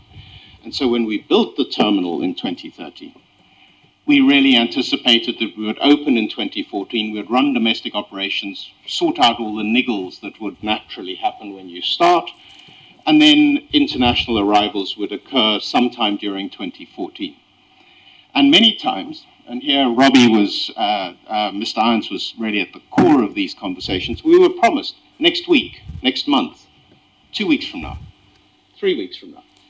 And these conversations kept on happening, and we would come back to government and say to the various departments, what other things are now the issue, and we would discuss, we would resolve, and we would then go back and resolve, and we reinvested and reinvested. So, a case in point, for those who visited the terminal, the international area has a quarantine zone between the outside entrance and the inside entrance. That was not originally there. There was a change in regulations, or a change in interpretation of regulations as personnel changed, and they said, no, we need this sterile zone so that people can't have a direct interaction with the international zone. And because we anticipated operations literally in the next couple of weeks, we moved the builders in and we built the sterile zone, and so on and so forth. And this really is something that happened ongoing through the period 2014 from our opening through to, at a level of frustration, the meeting with Minister Gagaba in January of 2016, where we finally had received the final approval and the minister said he'd signed the letter. So it was very easy from that point to say, okay, guys, let's go. And again, this, no, not just yet, we need to do some more work and everything else. And by the middle of the year, frankly, our patience after being in this process for 4 years was ultimately frustrated. In terms of the commercial nature of this, that's fine. No, proceed. In terms of, apologies, sir. In terms of the nature of this, it was never intended for Fireblade to be exclusively or even conceivably exclusively for the Oppenheimer family. It was intended to be a gateway for South Africa, to be a high-quality, superior product, as is offered pretty much elsewhere in the world. And we have globally about 10,000 other such facilities at international airports worldwide, and they all endeavor, I would like to think we offer a better one, but they all endeavor to offer similar sorts of services. And the numbers, for me, support that. So just in terms of clarity, in terms of the numbers, my father's statement states that since inception, including domestic and international operations, we have had some, let me try and find the number, 13,884 movements. The vast majority of those have been domestic movements, and those have, the family itself has been responsible for 5% of those movements. So by no means an exclusive use institution. 95% of movements through Fireblade have not been for the family.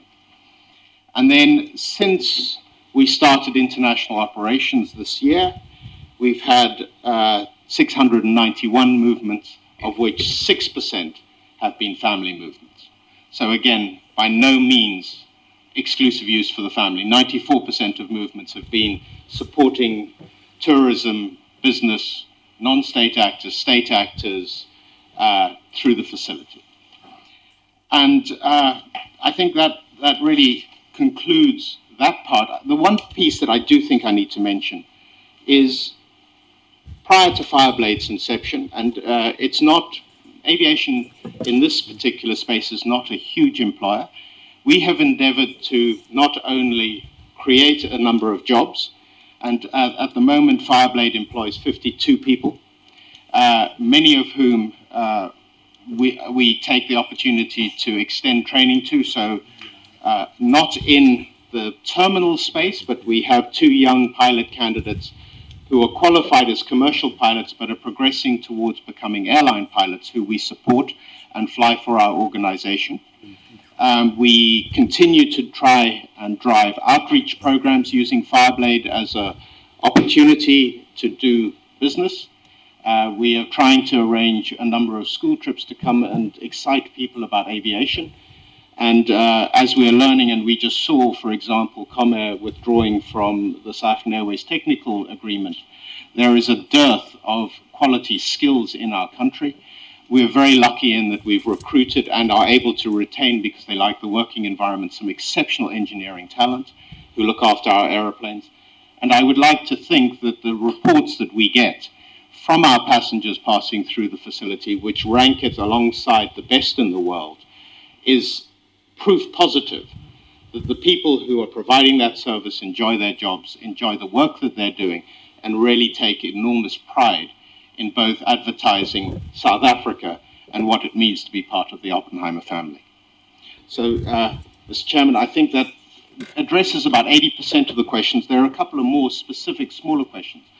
But the one point that we haven't addressed yet is Manny. And I think, Manny, we've known each other, 20 plus years now?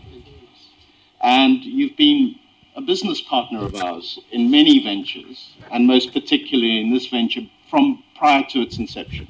So, do you want to just mention something about that? Well, okay. The chairman intervenes. On record. Sorry, just before Manny talks, and just to reinforce what Jonathan said, as I say, Manny's, I've known Manny from the days when he was a shop steward, when we weren't in partnership. but we have been in partnership for a long time. And when it came to find partners for this business, Manny was the absolutely right and logical person. And I have never viewed him as our BEE partner. Thank you very much. Thank you very much, Chairperson. I'll just touch a few points and noting the point we have raised, which the honourable members also want to touch on, Robbie. Robbie will deal with the scheduling. Okay. We want to assist this committee because you owe it to South Africans to clear all these matters which are all hanging around. And that's why we stand in front of you to tell you the truth and only the truth. In that regard, I want to say that I've been involved from the inception, the thinking, and so on. You all know that when I left this honorable house, I was a member of the National Assembly, serving the president by then as a parliamentary councillor. That's up to starting from 2014. Now, 2004, when I left 10 years as a premier. And I came to work here in Cape Town. And I actually also headed the ANC elections. But immediately after that, I realized the stamina is no more there. When I was running around Viva and Amandla. And I joined the place I come from. As I know the family when I was still an employee at DPS after finishing matric, 1980. I started to work for the company. His dad was still in charge of the family. When I became a premier, his dad was still a chairman, Harry Oppenheimer of DPS and Anglo-American, and we continued to build the new mine, even in Kimberley. When I was about to retire from Madiba asked me, where do you want to go? I said, I'm going back to mining. That's the reality that I know nothing outside of mining. And indeed, I joined the family after speaking to them, Jonathan and the dad. I said, I now want to go back where I am really useful. And I joined the family. We did the DBS deal at the empowerment. From there on, all sorts of deals. We continue to stay as true partners. I'm not a BE to them. We have been dealing a number of things. And they are not in the public space in terms of investments. I will say to you, they've been very modest today without blowing any trumpet. If Jonathan had to speak because he's running the project, in 3 months' time before the president spoke about new investments, they put me just above $1 billion in 3 months. $1 billion on a new project in pharmaceutical. 2 projects. And I'm just saying, not pharmaceutical, it's health. It's health. But I'm saying to you, is the reality, if we are going to do and join our president in terms of investments, I take it that we all have to do the right thing, as the president has said. We must thank those who are South Africans who still have confidence in this country. Whatever the difficulties and black t-shirts running up and down, we still have confidence. We'll move on to create because we know our people need it. But before I get into a political speech, I must come now to the real issues. To say that in my participation in this regard, I had to learn a lot about aviation, and I think that from the onset in 2012, the first minister we met is Naledi Pandor, and the DG for life there, called Apleni, We met him also there. We then came and gave them a document to say, this is our ideas, how do you direct us to go? That's why I say on the research, it was you go back and engage multiple type of people, Department of Transport, Department of Home Affairs, and so on, all of them, including their subsidiaries, Access and so on, Tinel. That's what we did. It was a directive. Follow this, I cannot give approval until. And Fireblade had to go that route, even up to domestic, that you will get customs and immigration. That was the model, because domestic alone were not going to make it profitable. That's why customs. And they said, build it, we are with you. They changed the specifications, extra money. They said, the health said, no, we want the Ebola scan, buy it.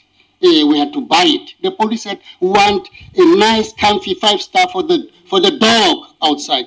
Build a 5-star for the dog. Our dogs are 5-star people. We had to build all that. The other police came with big, nice thing for the guns and everything and so on. Other from correctional services said, we need people who need to be held if they are not coming in. The police said, build a place where we can keep them, not to come in, because they are not people who are allowed to come to South Africa. So all that came because of their specifications. We did that, they took over, they actually put the computers in. And that was all we were led into this thing. That's done, sealed, and so on. Up to the BOCC actually accepted everything is done, signed, and we all got into operational discussions and so on. So that's how we're led, and that's why it was hurting at the time. That's why Nicky said, what do we do? I said, no, let's not proceed to fight with government. Let's go again and engage. We engaged with the minister. We engaged with these people, and from there on they ran away, and we had no other option. I want to say to you that indeed, Dinel, there was a change in Dinel's leadership on a particular type of end of the year. In January, you must just check what happened on January, December 2015. And so change of leadership. Dinel being so supportive because they were landlord and so on, wanted revenue. We paid them nearly R1 million per month to keep that thing going and so on. The change of mind, no more. They had all of a sudden the minister calls us and said there's an objection from Dinel. They never spoke to us. We sit with them here and so on. When we arrived there, there's a funny letter. They said this, and we said no. Can you produce proof? No proof. But the minister said Dinel have got an objection, and clearly we had to go forward to say come and produce. That's how we went to court to actually push them, and their case fell flat. There was not. But go back to that structure of the board, which was included. Very interesting read, because even the legal advisor of the Minister of Home Affairs was part of the board of Dinel. So without saying anything, we could see something is going wrong between Dinel and Home Affairs. What's happening here? The people who were dealing with us of Home Affairs stood back, were no more engaging. There's something else at the minister level, we were afraid. And we had accepted that. But I want to deal with the last important point on my side, because it's very important if we don't deal with it. Honourable members, we say the minister did approve in his own handwriting the affidavit, the things he said we stole or we bribed, and came in his affidavit in his own handwriting. That's what the court read from his affidavit. It was a hurting thing when I saw a comrade of mine going that route. Not only a comrade, when he has to come in here and still not stick to the truth, which the court has actually satisfied themselves in the high courts. If I stand here, I've come from prison for 5 years. I know when I take that oath, it means real. You must not come and lie. And it's unfortunate. This matter continues. And I appeal to you, Chair. He needs to be assisted. There was approval, finished and clear. I don't want, and the court is not even appealing to that. And I just want to say, he needs to be assisted, and you are the best people to assist him, so that we can all go together as South Africans. It's an appeal because I love anybody here, I love my ministers, I love everybody. I've never gone to even go on a confrontation with him. I stood back I said, let's go to follow the procedures. And I think the other matter which colleagues have, model members have raised is the finance minister. That time it was Renene. It was Renene was the minister 2015, and he then put an objection to the chairman that they see the project because the Minister of Home Affairs wrote to him, we're about to approve, all other departments have approved. And are you happy to support? And the SARS went to him and he said, where do you find the money? And the minister said, there will be a shortfall here. I will not be able to service you with the personnel which will have to service Fireblade. And he put that objection. When we engaged with the minister, said, it's a treasury matter. I did take the opportunity through the board directive to engage the minister. To that extent, out of that meeting with the minister, it was that we are prepared to pay. Give us the charges, how much do you need, because it's not in the budget now. MTM program, as you go for 3 years, we are prepared to sign on the dotted line to support a 3-year, to support that budget for the people who service us. And on that note, we got our chairman to write him a letter to say, we give undertaking to pay for those costs which are reasonable and so on for the type of minimum type of service, because it's not a daily type of movement. That's what happened. And on the basis of that, we removed the objection. And that's how the minister came back to say he now agrees. And that is all in the documents which we gave to court. So that matter was dealt with. The last matter, finally, is the mishap which happened at Fireblade, as you have raised. As you have raised, it's operational matter, but it's also hurting because all within the AXA precinct, it's AXA precinct. They dictate what happens there. It's not actually denial. And when we have to get service providers, the first port of call is AXA. Are they accredited in AXA premises to do service? And that's how the leadership from the CEO of AXA had to guide us to say, people who are here should be accredited by us. That's why they direct us to the security, which was in AXA already, which were permitted and accredited. That's how they got involved. So we are very clear in those operations, not our security coming from outside. It's all the security. The police of South Africa is independent, and the AXA security on the premises is from the ones we took. And when a particular plane came and people were having to get to leave from Fireblade Airport, they come with their things and they were going through the security. And when they were going through the security, the beams went up, cling, cling, cling, cling. The box could not finish to pass. And so chaps, security said, you open what is here because it's not allowed. That's aviation laws. These are the rules. You open, want to see what is it, and so on. That's what is expected from you. Cause they stood outside, cause refused to open, took the box away and ran out with it. The plane had to leave without them. The point we are making, we have to report that in terms of aviation, what is expected from us on security. We did exactly that. Immediately, with all the scanners report, we reported to the right authorities, crime intelligence, whoever, state security, and so on. That's the report, you act. Doesn't matter where we left. In any way, we took action, and the chairman wrote a letter to that company saying, never again to put your foot here, because we do business in a correct way. Is the very way I would not have joined the Oppenheimer family if I did not know them from the very grandfather of Jonathan, that they do business straight, and if that mishap, they will own it if there's anything wrong. And we want to stand in front of you that we acted, and it was in the good interest of South Africans. We will continue to build Fireblade. We had, if you did not know, lots of people from Soweto all over were full there. The other day when the World Cup was roaming throughout the world, and they had to bring South Africa because they sent a big team to come and check the premises in South Africa. Where is it safe? Because this cup was stolen before in big places, big gold. And they decided that it should be Fireblade. And all the zealous. It was so full that those members were there, occupying the whole, and it was very nice because that's important.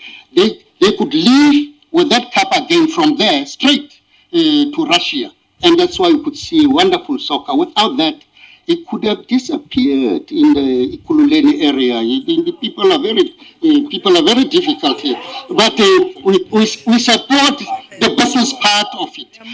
I want to thank you, Chair, and I think that Robbie will do the final thing just to give you. Okay. Now the point that you dealt with, the security point and the attempt to smuggle things out. Oh yes, you have spoken general. You do not want to be specific. Because I hear you saying that we wrote to the company. Could you just share with us, in brief and passage, which company was that? Chairman, with your permission, it was an entity belonging to the Guptas. Okay, no, thank you. It was their plane. Okay, thank you very much. You see, it was publicly reported, that one. No, that's fine. Thank you very much. And that's why the point we are making is that we may not even want to begin to compare. Here we're dealing with the company. We have invited them, they have responded, they're here. Let's just deal with them only and don't bring other people. But it was important just for that clarity. Can we proceed with responses, please? We're not done yet. Mr. Chairman, I'm trying to capture with all the questions that were asked. I think Manny has dealt eloquently with the incident of efforts to move things through Fireblade security. Which I was very pleased operated. Just as a matter of clarity, the family ceased to have any exposure in the mining industry other than through sort of small shares that are in other things in 2012. So we exited the mining business in 2012. Well, what we're dealing with today, we're dealing with the company. Is that yes, the company called the Fireblade? Okay, I went I'm just saying that even ourselves, let's try and avoid the family issue, because we are dealing with a company called Fireblade. Thank you, right? sir. And that company has directors. Correct. And before us today, we have these directors before us today. Correct. Thank you. Right? Okay. Thank you. Thank you. I think Robbie can talk to the procedures of moving aeroplanes. Uncontrolled flights into Fireblade. I think, Robbie, do you want to have another go at that? Maybe as you do that, Robbie, there's a point that Mr. Dipiko has raised, the issue of payment. You said you have made an arrangement to make a payment. Can you talk about that payment? What is it that you are paying for? Because part of what we're trying to establish here is that the state does provide a service. Meaning that when I talk state, I talk government departments. And then different government departments, in fact, they perform services at the Fireblade. Health, agriculture, home affairs, SARS and all of that, right? Now, what is it that you are paying for?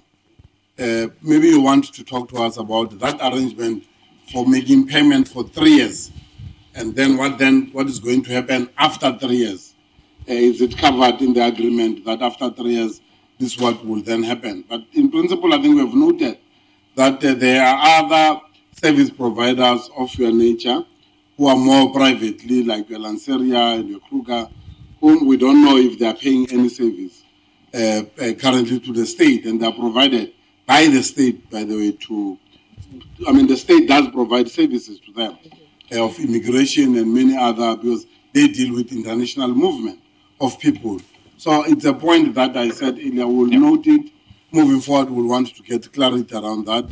I know that it was not meant for you to expose them, but in line of question by members, they did ask if you know any of the service provider that you know of their nature that you can share with the Committee of Parliament. Being South Africans, by the way, loyal citizens of the country, you may want to share that. If you don't know, then that's fine. We'll proceed doing our work as a committee to dig deeper into this particular arrangement. Again, as you engage with us, have you come across any legislative framework in your area of operation? I would know that you do have quite a number of capacity when it comes to legal capacity. Have you come across any legislation other than the immigration law that in fact gives rise to the Road of Home Affairs in that arrangement? Have you come across anything? Because part of the exercise that we're engaging in is to again identify any gaps in the law, because these are private arrangements that are there and the state does provide the service. You will definitely want to have some kind of a legislative framework in place, a policy framework in place that guides us, because you have a gentleman's agreement here and it's not even driven from the level of legislation or policy of government, right? So we want to, that's why further engagement with the department will be around these issues that we want to make sure that they are in place, because you can't open, it's not a banana republic, I mean, where you can just wake up in the morning and the plane can land and go. We said, no, we have agreed on that. We have a constitutional state and there are laws that govern that. When it comes to public money and the service, there must be accountability. Everyone that receives a service, or where everyone that the state provides a service for, the state will have to account for.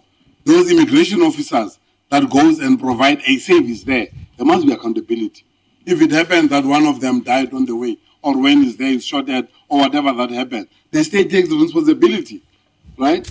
So the state pays the salary of this person every month to provide the service, okay? So these are some of the gaps that as we move forward, we are afraid to really identify them, highlight them, help the Parliament Committee to really look and try and address some of the gaps that you yourself will have identified. Okay. And here we are dealing with South Africans here. I'm not dealing with the people whom, when we wanted them to appear, some of them wanted us to book them business class ticket and get them interpreters, Hindu interpreters, at the cost of the public, when they've made so much money out of the public purse, fraudulently so. You know, so these are some of the things that, you know, as we deal with these matters, we must pride ourselves as South Africans sometimes, but we have been taken for granted. That is why the issue of the box that was tried to be smuggled out of the airport and the report was given.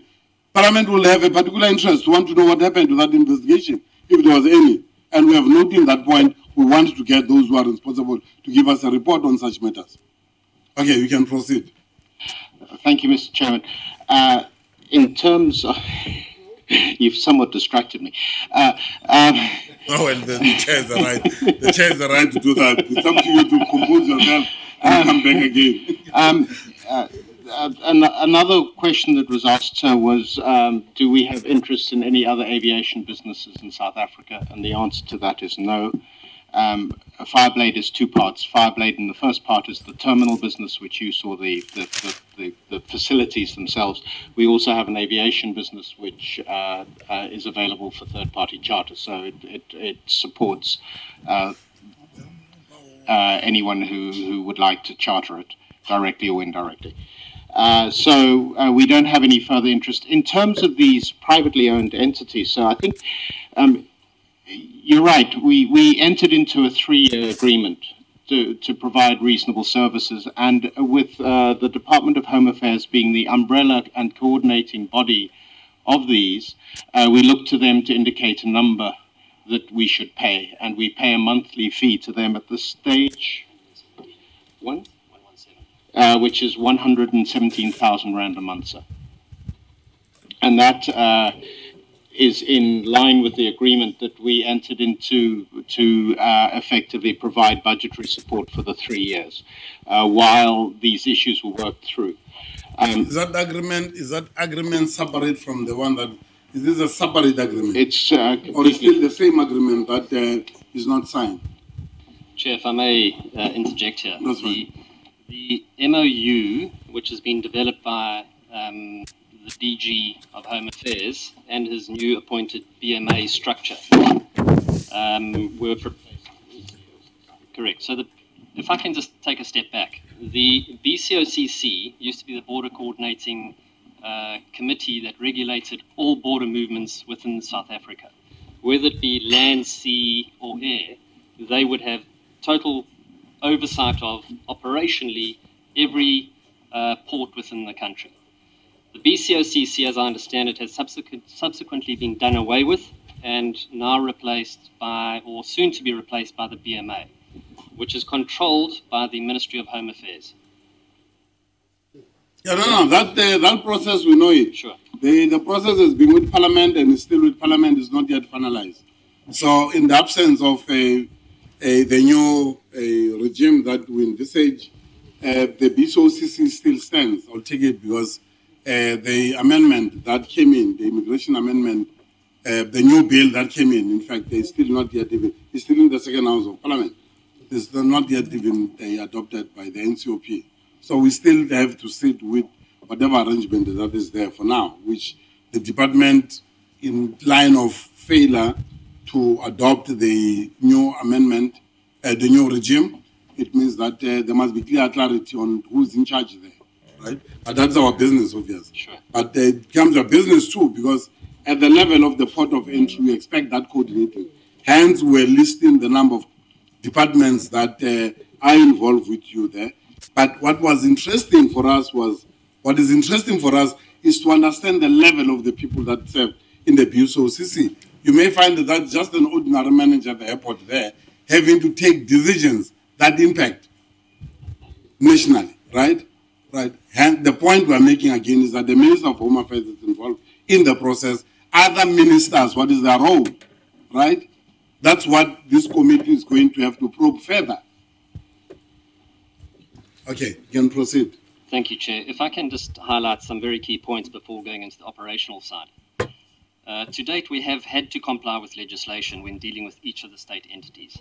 And that is through all the engagement processes with members of the BCOCC and higher government levels. I will go through a detailed analysis of the approval process in a short moment.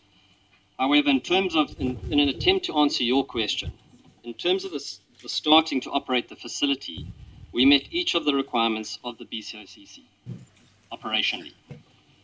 Aviation is highly regulated. You cannot blink, you cannot move, you cannot do anything without an approval in place. You cannot pump fuel without someone who's a designated person to put fuel into an aeroplane. You also, from a fuel perspective, cannot put fuel into an aircraft with the crew being available at the aircraft. So it's highly regulated without the crew. So just going on to the point where there's a perception that certain movements are taking place at our discretion, it's baseless. It's absolutely not possible to conduct any movement from Fireblade, domestically or internationally, that no one knows about. It's impossible. It is not. You made reference, Chair, to the agreement. I would like to just make this very clear that it's not a gentleman's agreement. There is a detailed standard operating procedure, which we refer to as the SOP, and is currently being updated, which is the version 2 that my colleagues have referred to, which has been agreed by all the relevant stakeholders and was submitted on the 4th of April 2018 to the Ministry of Home Affairs for their final perusal, approval, and to this date, we still wait for that. That's version 2. Version, Mr. Chairman, version 1. Be on record. I want you on record. Yes. Please. Version 1 yes. of that agreement was agreed at the BCOCC in 2015. Okay. It wasn't signed, it was agreed. It was agreed, not signed. Okay, which parties have signed that? What parties that have signed? Yourself, you have not put your signature on any document. It was a meeting. I mean, you were at that meeting, Robbie. It's better that you actually speak first. But Chair, post the court findings and the judgments passed in January of this year, the Home Affairs were instructed to implement international status with immediate effect. And through that process, we had extensive engagements with the DG and the Ministry of Home Affairs and all other stakeholders involved.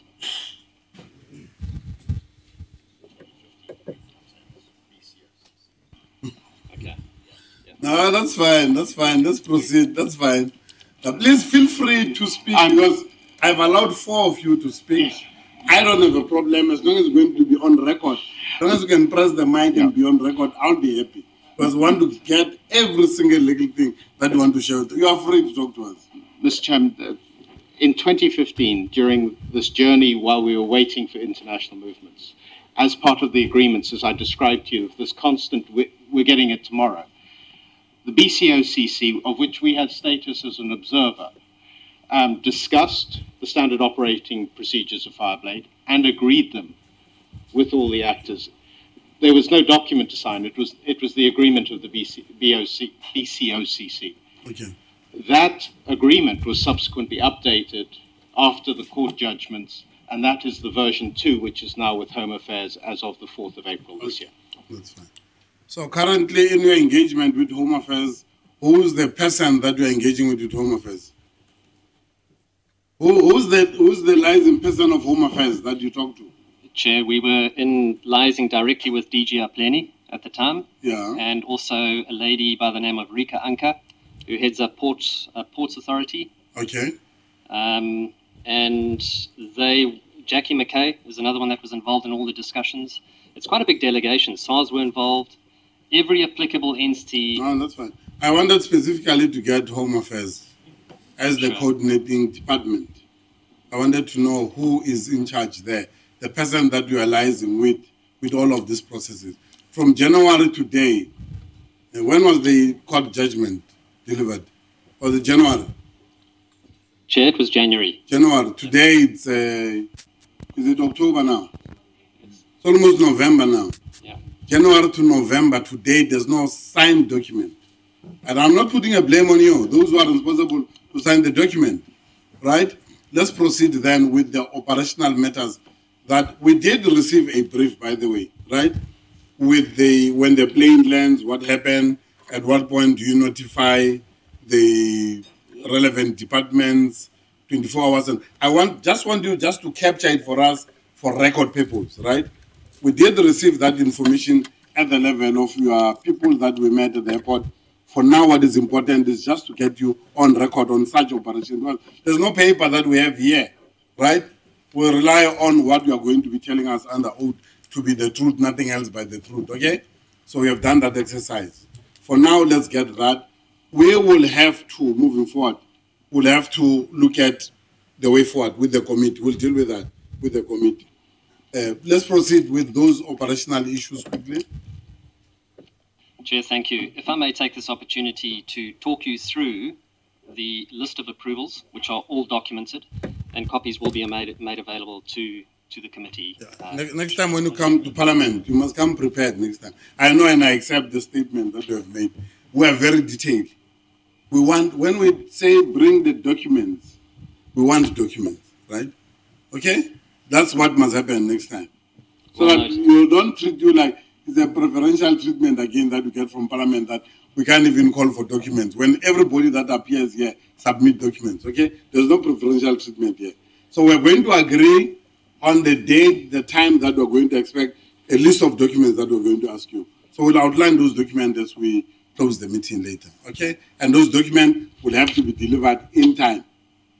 If you have to fly a private jet to bring them here, that would be lovely.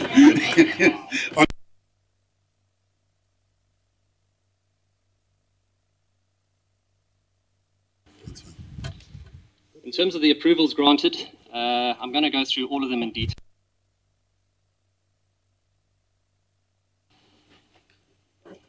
Initial engagement on this particular project started in August 2012. Denel were obviously identified as a suitable site. With that, we engaged with Denel No, leave that part. What I want you just to deal with operational issues. How do you deal with operational issues? Here is a plane, gentleman from New York, whatever, is coming here. How do you deal with such? And how do you get to notify whoever that you must notify? How do you receive and how do you close it? That's the only part that I want you to deal with. So, Chair, just to confirm, you don't want the list of approvals? We want submitted, but not. That's okay. I'm going to talk you through this very chronologically. Per agreement with AXA, Airports Company of South Africa, only non-scheduled private or corporate flights are allowed to operate through the Fireblade facility. Now, the differential between non-scheduled and scheduled are commercial airliners. Non-scheduled are general aviation private aircraft. The Fireblade Aviation operations team will play the nodal role in setting up customer requests to use the FBO for international arrivals and departures. The Fireblade operations team receives handling requests for OR Tambo from private operators around the world. or general aviation operators, either via email or telephonic call being received. Each request is acknowledged by Fireblade in an email to the customer confirming the service request. I touched on the point earlier, and you will see as we go through this, aviation is highly regulated. There's absolutely no chance you can miss something, because if you do, you stand a high degree of losing your operating license.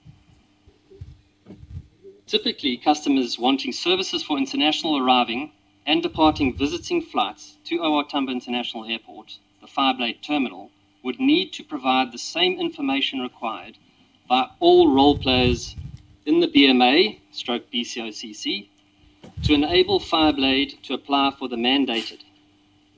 Each international flight would need Fireblade to apply or provide the information for applying for a South African landing clearance, applying and setting up the arrival and departure slots and filing of flight plans, advising the AMC, which is the Airport Management Center. It's a division of AXA that controls and regulates every ground aircraft movement and the billing that takes place at OR Tambo. In addition, Denel to ensure the main OR Tambo runway and taxiways are not congested. Applying for services from the BMA/BCOCC for each international arrival and departure. Setting up ground handling with the Fireblade FBO service agents. Providing services at the Fireblade FBO once the international procedures for passengers, aircrew and aircraft have been taken care of at the OR Tambo main terminal. Setting up of crew rest services, which include hotel bookings and crew travel arrangements to and from the hotel. Settling of any and more often all fees on behalf of each customer for rebill at a later stage. Each international visiting aircraft must have a landing permission mandated and issued by the Ministry of Transport. On this application, each operator is required to advise the purpose of the trip, as well as the basics, such as the operator name, aircraft details, passenger details, and intended route. Fireblade Operations does assist operators with this process, but some operators apply through their own channels. In all cases, the Fireblade Operations team requests the landing permission number to ensure approval of the flight by the Ministry of Transport. OR Tambo International is a slot-coordinated airfield. This means that all movements into and out of the airport and its airspace are controlled through allocated timings applied for with CAMU, which is abbreviation for the Central Airspace Management Unit, which is a division of ATNS, Air Traffic and Navigation Systems. These timings are called slots. By doing this, the airfield can track the movements, not only for arrival and departure times, but by collaborations with AXA, Airports Company of South Africa, accounts to ensure appropriate fees are charged to the parties applying for the slots. Fireblade Aviation does apply to CAMU for internationals arriving and departing slots on behalf of the operators. Included in these applications are the flight origin and destination. Once the application has been approved with the allocated time slot, the operator customer is advised by email formally. The same platform goes for filing or flight plans, which is a requirement. Flight plans are filed through the OR Tambo International Briefing Office. Apart from the basic safety equipment, persons on board, the route and timings the aircraft wishes to operate within, the flight plan also indicates the operator details. Fireblade either assists with filing the flight plan or contacts the briefing office to confirm that they have the flight plan in the system. A flight reference number is issued, in fact always issued, by the OR Tambo International Briefing Office to confirm the said flight plan. The confirmation of this is sent to Fireblade to the customer.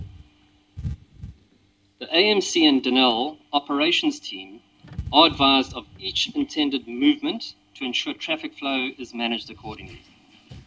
The notification is also a prerequisite to ensure the echo gates, which is operated by AXA and Denel, will be opened on times as access to Denel is restricted to notified movements only.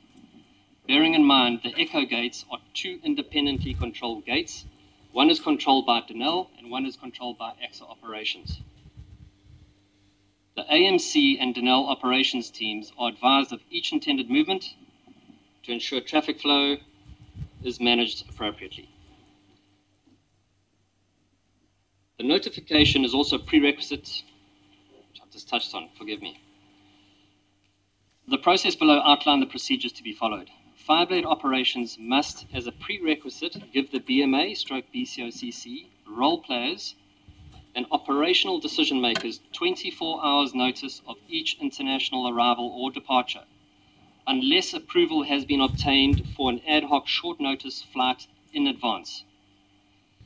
This will allow sufficient time for departments to screen the passenger lists and do the security checks required. Notice will be provided by means of email to the mailing provided by the BMA/BCOCC. Additional movement updates will be sent via text to the designated persons on duty to update arrival and departure times. The BMA role players will require the following information for each flight, and this is quite critical for safety and security purposes, particularly from a BMA/BCOCC control perspective. Aircraft registration and call sign, aircraft type, year of manufacture and serial number, point of origin and departure destination, expected time of arrival or departure at OR Tambo International Airport, expected numbers of crew and passengers, passenger and crew names as per passport, passport numbers and licenses on general declaration, which we refer to as a GenDec. A cargo manifest, if applicable.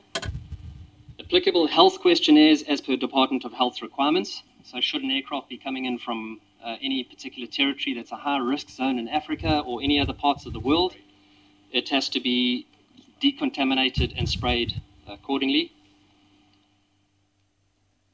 Anticipated rifle or bodyguard movements will need to be declared to the SAPS or OR Tambo International movements. What we do find, and this is very important to note, is that with high-profile people traveling around the world and coming out to South Africa for hunting trips, there could be hunting rifles or security guards that carry weapons.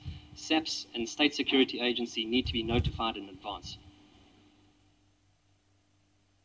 On that point, do you do that? Do you notify them in time? Because this point came up. This is 24 hours prior. This point came up during our visit. Yeah, Chair, right? I can confirm. And my point, the point I was making earlier was that the level and the capacity of the police to respond on such issues, right? And fairly so, you must be able to guide us again. Yeah. If you yourself have identified weaknesses, please raise those issues to say, but this is what we find. You know, somehow police are not yet properly capacitated to deal with such matters. You are in the operation, right? In the best interest of your country too. You are able to share with us. Or privately, you can write to us and say, we believe that these are the following gaps that need to be closed because we have experienced such issues. For example, the point that Mr. Manny is making of the box that came from the Gupta flight, right? And that has been a very good thing to have been done, rather than just allowing it to pass. After a few telephone calls, they have to ship. Somehow it went out of the country. Somehow that box went out of the country. Either it will have gone to one of the private airports, either I don't want to mention them, but maybe it's Lanseria or whatever airport, but that box will have left the country somehow.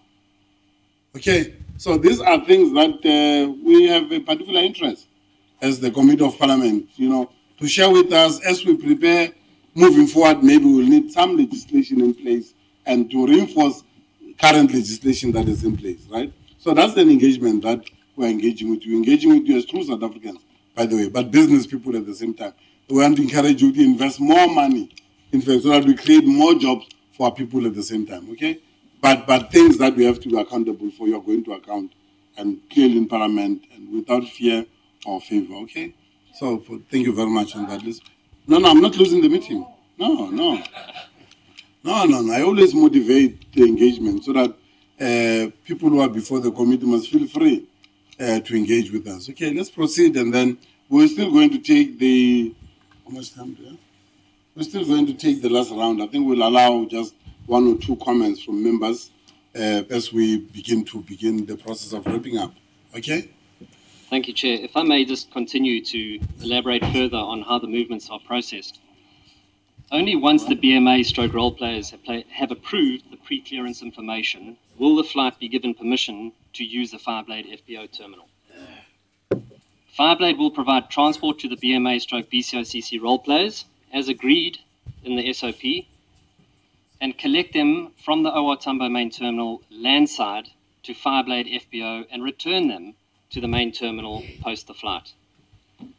All officials should be at the Fireblade terminal 2 hours prior to each international flight arrival or departure to ensure the necessary checks are ready, levels have been actioned. Each stakeholder will man their station or office in the international arrivals or departure terminal, to which Fireblade staff will have no domain during any movements taking place. So much so that Fireblade does not have access to those facilities without a state authority authorizing them to get access to those zones and being in their presence. Okay. So that's now the point that we're making across the service that the state provides. They get notified, they then move into the space. Correct. They come there, they drive around, they come there, then they perform what they must perform, and then for free, and then they go back again. Yeah.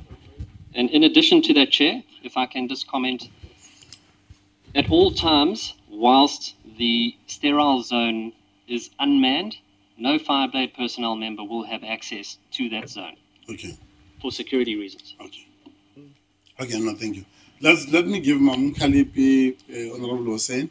We're now working on wrapping up. Are we satisfied with the responses so far? Members who have asked questions, are we? Okay, so for now it's fine. I'll give it, make a follow-up. I just wanted to check if there's more hands. Mam Kalipi, you're on the floor, man. Thank you very much, Chair. No, you're correctly. When we were there, unfortunately, you were not there to receive us on the day, on the 31st of August.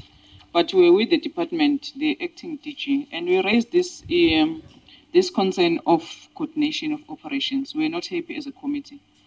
That 24 hours notice, so it's having some concerns as members to say that the department, especially the department who must guide our interest as the country, need to be notified by you who's operating there. So what if you decided not to notify them in 24 hours? That is... no, just note it. Just note it. Relax, Chief, relax. Okay. We gave you a chance as well. So, but I don't think it's for them to answer that, Chair. Because Tina, we are doing our oversight as the committee, but we are just telling you what we went through during that meeting to say that there is something that needs to be fixed here. That's one. And Chair will concur with me.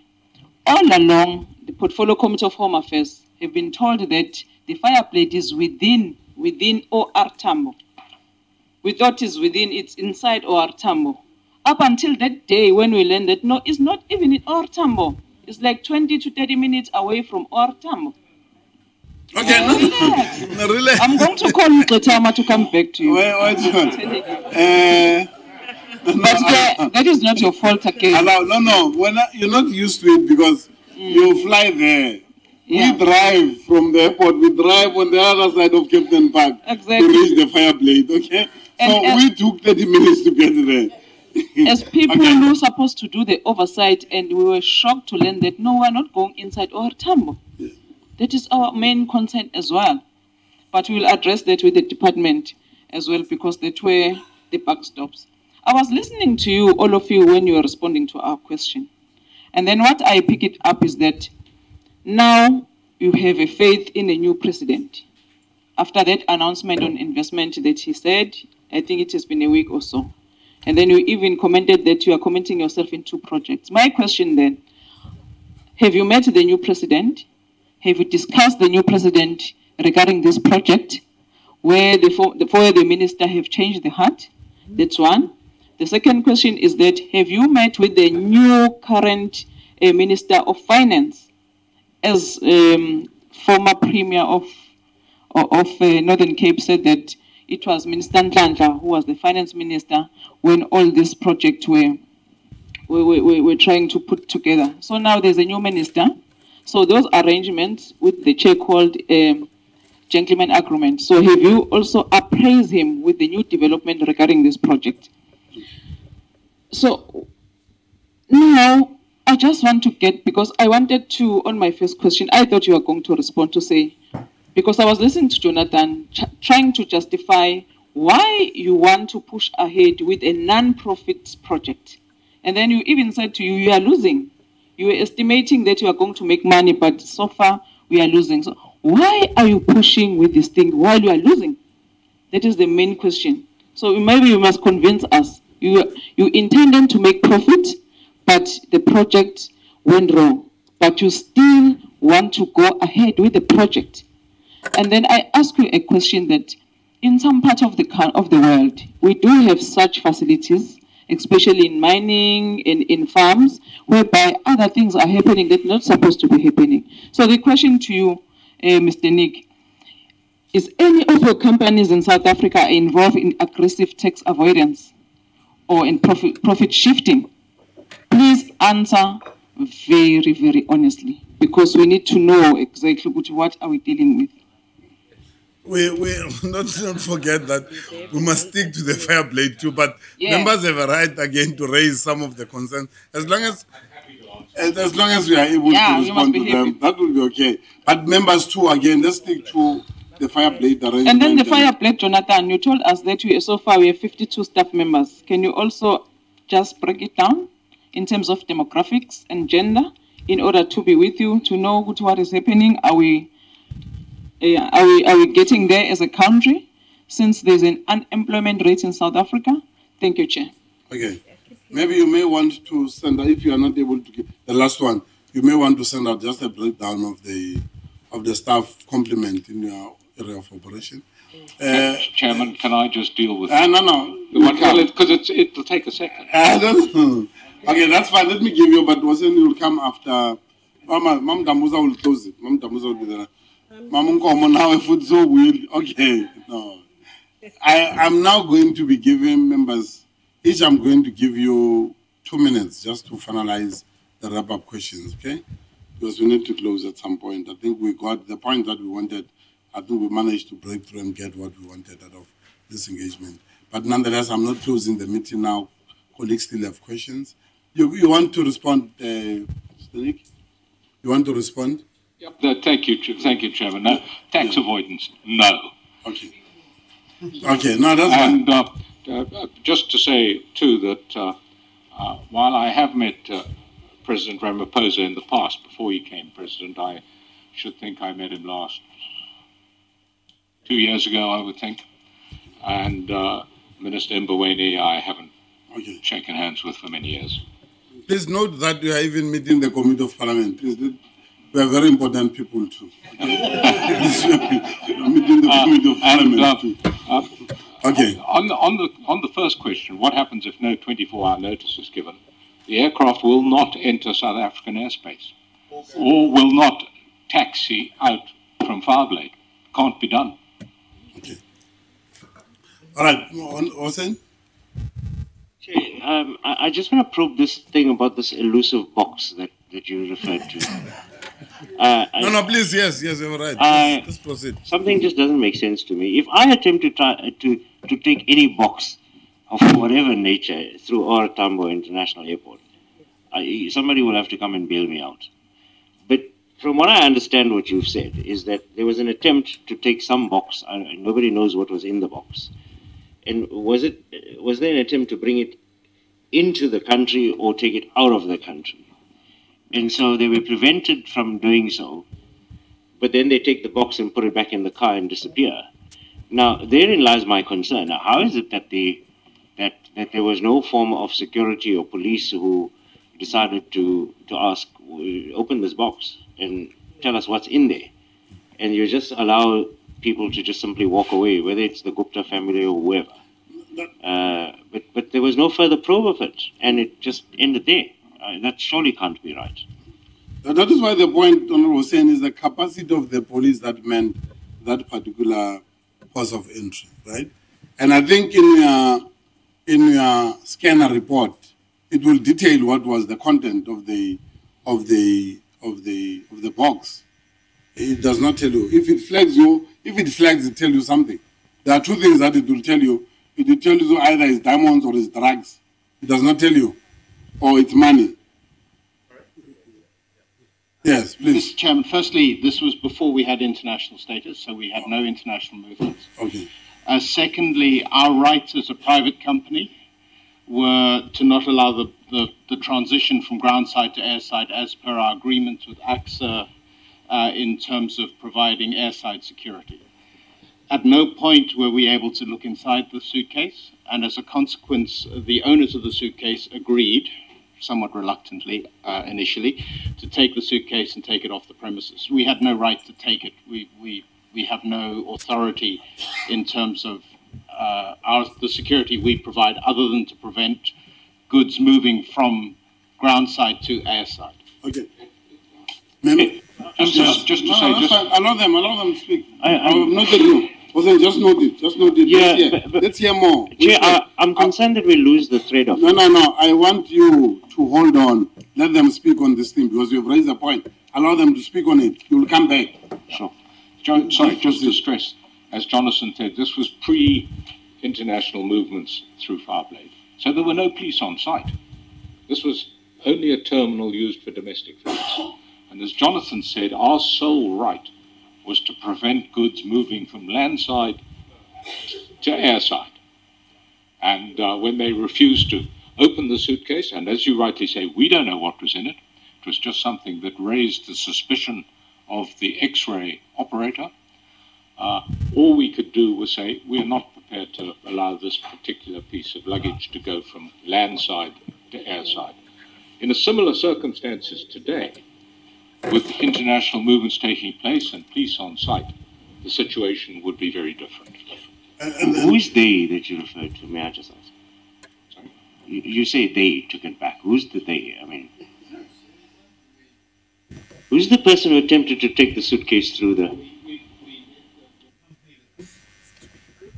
company that was being supported? Switch off your mic when they are on the floor so that we are able to hear everybody. The company that the luggage was going to was a Gupta-controlled company, and it was a Gupta-controlled aeroplane. And I don't know who the individuals were, but clearly they were people either directed by or in the employ of that company. Okay.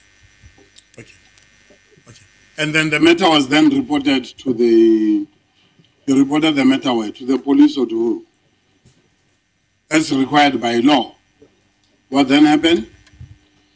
Chair, it was reported by a Director of Flight Operations and Security to the relevant authorities at OR Tambo. Who's the relevant authority at OR Tambo? It would be the BCOCC members and State Security. Okay. So there's a report for that. There's a report for that. Okay. That's fine, because we have noted it and we then said that we may want to make a follow-up to such matters.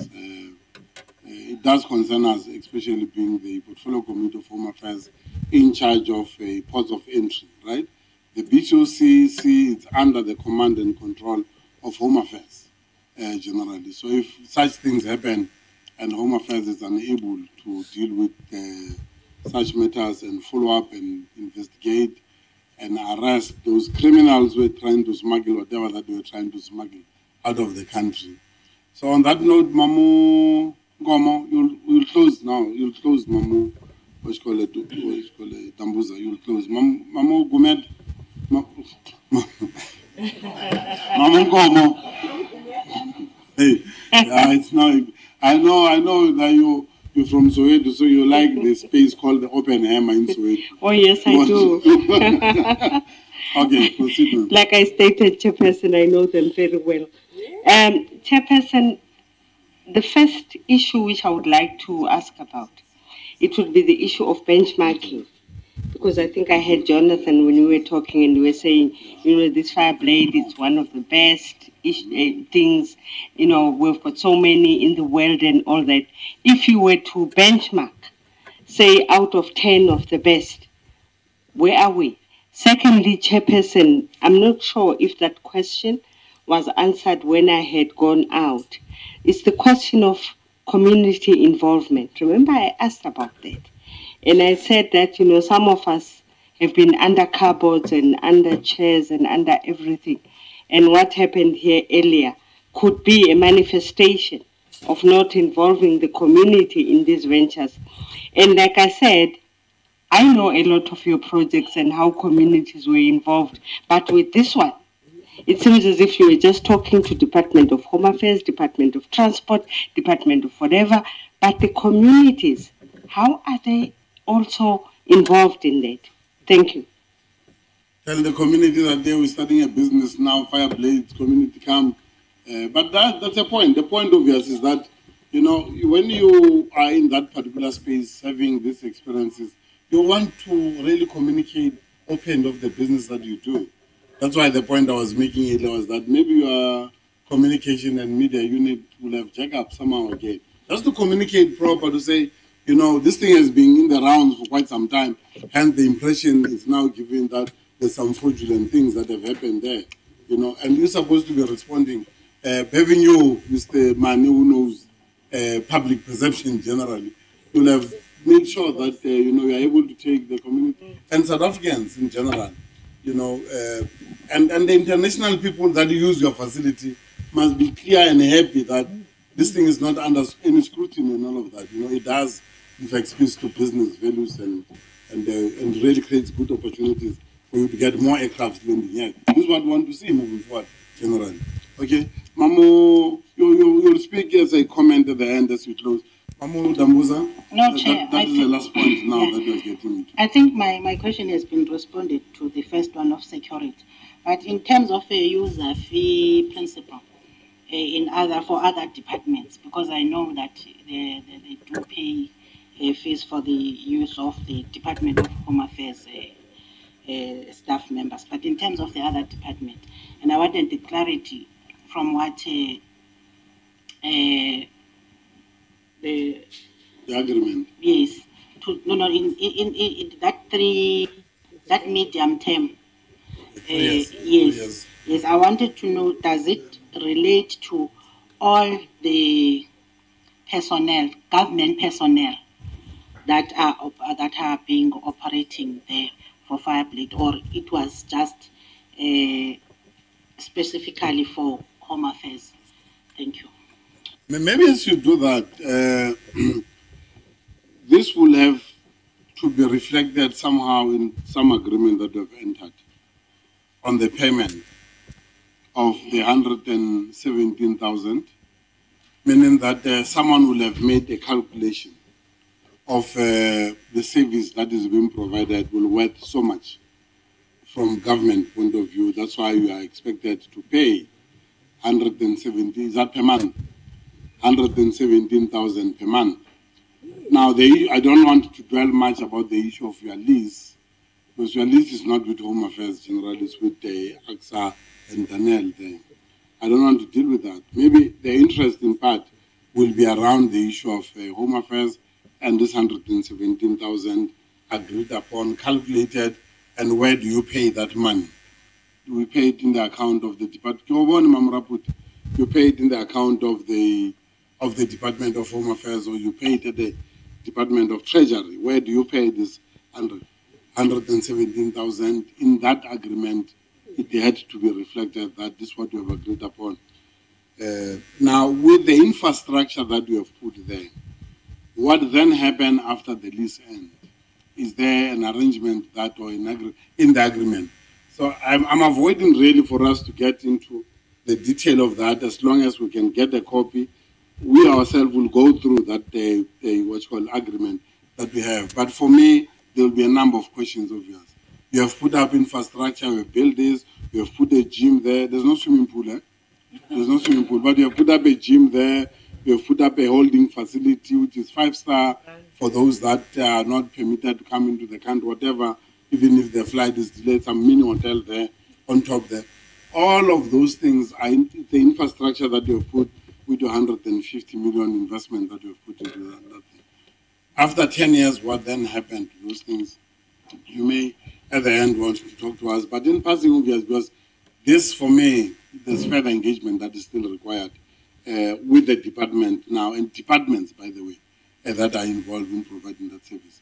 So before you respond, let me give Mera Puti, still has a hand up. Mamra Puti, I think, Honorable Mr. Manny, earlier when I was talking, I deliberately said you must talk about the Kimberley. There's a point that Mera Puti raised about the Kimberley hole, and how do you associate yourself with the Kimberley hole? Maybe I thought because you're from Kimberley, you'll be able to respond to that. But again, generally, the point that she raised around the issue of the usage of the family, I think that has been clarified, that the 90% of the facilities utilized by public, it's only a small percentage from 6% at some point to 5% out of the 13,000 people that have passed through the process. I think that has been clarified under oath. Mama Raput, you can still come in. I want us to wrap up. Mama Raput, you are on the floor. Yeah, Ntate Nicky. I'm just, reflecting. When we visited that area, that Fireblade, I saw most of the government, some of the people were government employees. And I'm just asking myself, the job opportunities in that area, if there were government employees there, how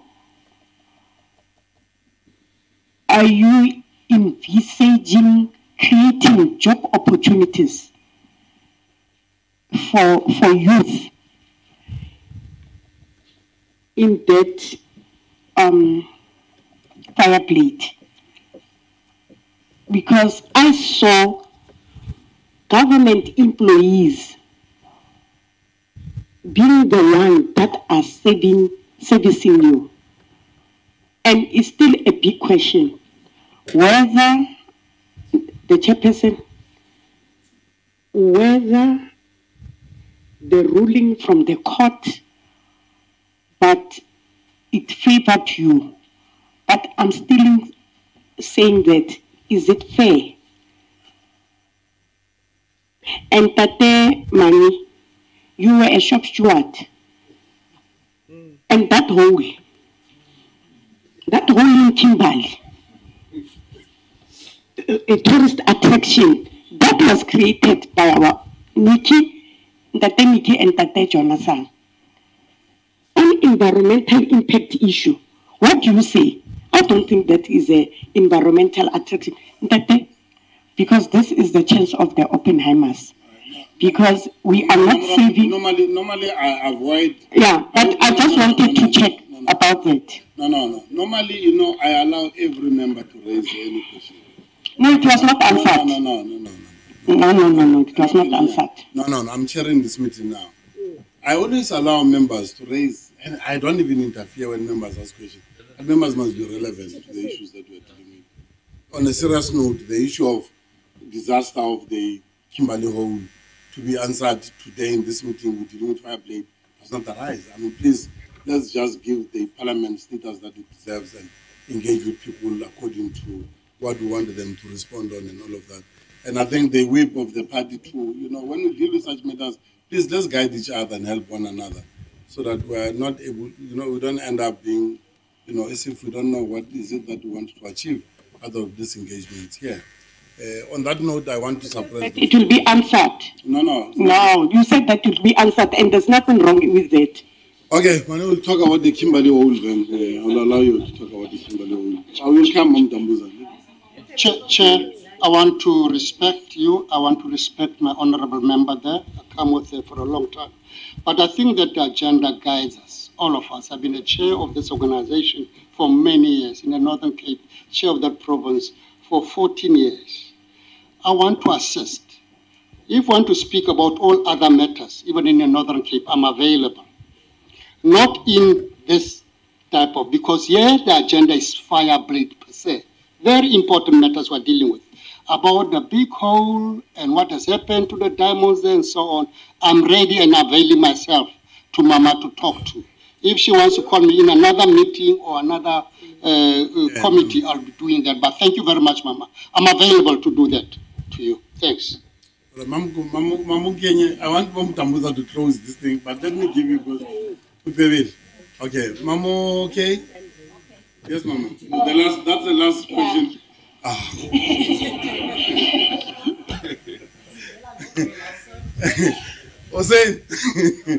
Hossein, when you start to scratch your head, I know you're not satisfied. I want to just make a point of procedure. I still have 5 minutes. I have 5 minutes to give members. 5 minutes, please. I'm going to give you 5 minutes. Mamke, please come, Mamke. Okay, Chairperson, I just want to ask just a small question. Now that we're talking about the security of the country also, now I just want to check where do you feature in the Minister of State Security and Defense on the issues. Just to check, because I noticed that we are always talking about the Home Affairs Minister and leaving out the security cluster ministers. BCOCC is a law that was passed by Parliament. It tells you which bodies that are involved in the border management. BCOCC. Defense does not come in there. It tells you of strictly the people that is a law that is passed by this Parliament that we're doing oversight on. Hence, these people are here today because they are controlled and commanded under the BCOCC run by the Department of Home Affairs. So you don't have to respond on that one. Okay. No, thank you, Chairperson. In fact, mine was a request to clarify the position of the ANC on the unfortunate events that have happened earlier, but preferably after the responses. Okay. But we said we'll engage on us alone to deal with the issues of what happened here in the House, the occurrence that happened here. We'll deal with it. That's fine. Hossein, we are wrapping up now. I know the way you're looking at me, you want the last one. Yes. I don't have a question, but I want to avoid a situation where you make the closing comments and then we're done and then nothing comes out of it. So I just want to hear from you once we've concluded with the responses. Will we have a few minutes as the committee to just decide on the way forward? Or? No, well, I think what we'll do, we'll have what they call the part course for the guests that are here on issues that we expect from them. The rest of the issues that remain is with the state now. The rest of the issues, this is what we'll discuss moving forward. For now, what we'll require, because I'm now wrapping up the meeting, is that there are documents that we expect that the Fireblade must provide to Parliament. And these documents are simple. It's that copy of that agreement that we want that we did not get. You are in possession of that copy. You have to give us that copy. Within, today is Tuesday, by Friday, make sure that we receive the copy of that. Because that agreement is the one that tells us what is it that has been agreed upon by all parties, right? By all parties, okay? That's the first document that I would expect that we must receive it as Parliament. The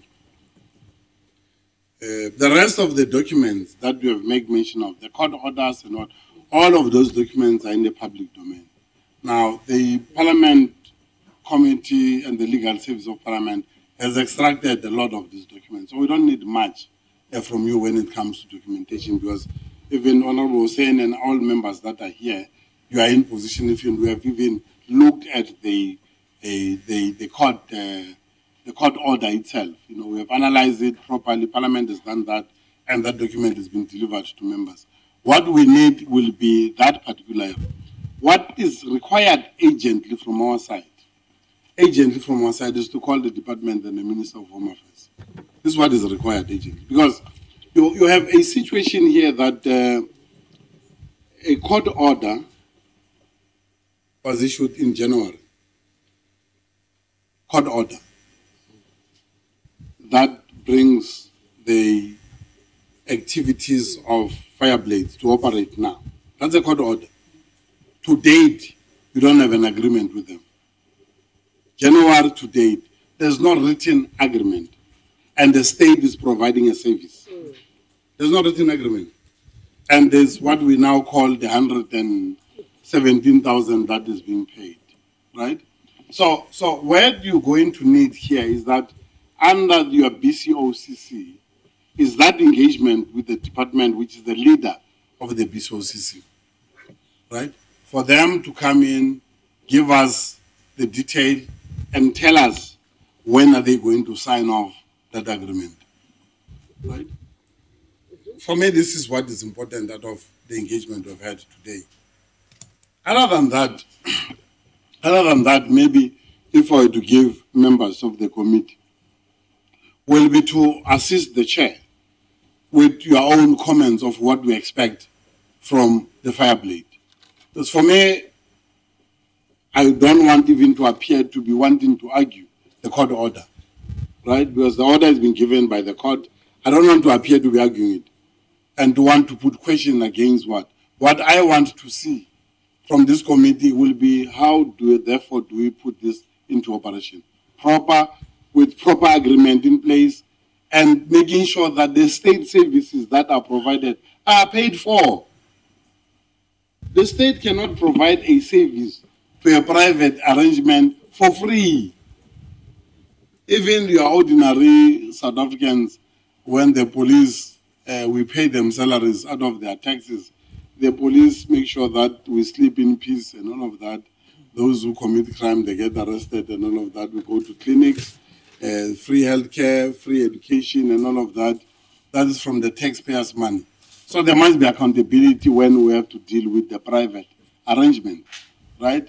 And I think the notion that we call it a family arrangement, it's a private arrangement of a company called the Fireblade that the state provides the service to, right? So we want the state to be very clear around these issues. The rest of the work that must be done will be the gaps that we have identified, the issue of the policy, first of all, because it cannot be that we arrive at an agreement initiated based on our discussion. There must be a policy in place that guides such arrangements. You know, same applies with your Lanceria that has been identified today, that they provide such a service and government officials goes there and provide. In fact, they are permanent there. If you go to Lanceria, you will get permanent immigration officers that are stationed there. The state is paying for those permanent people. Health people are there. SARS people are there in Lanceria, right? And the state is paying, and it's a private entity. It's not owned by the state, right? The company that is running Lanceria, it is a private, it's not a state-owned arrangement there, but the state is providing a service. So the issue of policy and legislation will have to be looked at, you know, because the Department of Home Affairs, with the agreement that they are going to sign, must be based on a policy that is there. If there's no policy, then you can enter into some agreement. But for Parliament and Parliament responsibility will be to make sure that there's legislation in place that governs such arrangement. Because we're going to have more of them, right? As we're dealing with this issue in the last engagement with the committee, we got information that other business people have a particular interest. One was already applying for a George Airport, right? And we know those people. It was reported here in the committee. Others were applying for the Cape Town Airport to have the portion of the Cape Town to be run private, right? And these are wealthy people who are there who can afford this thing.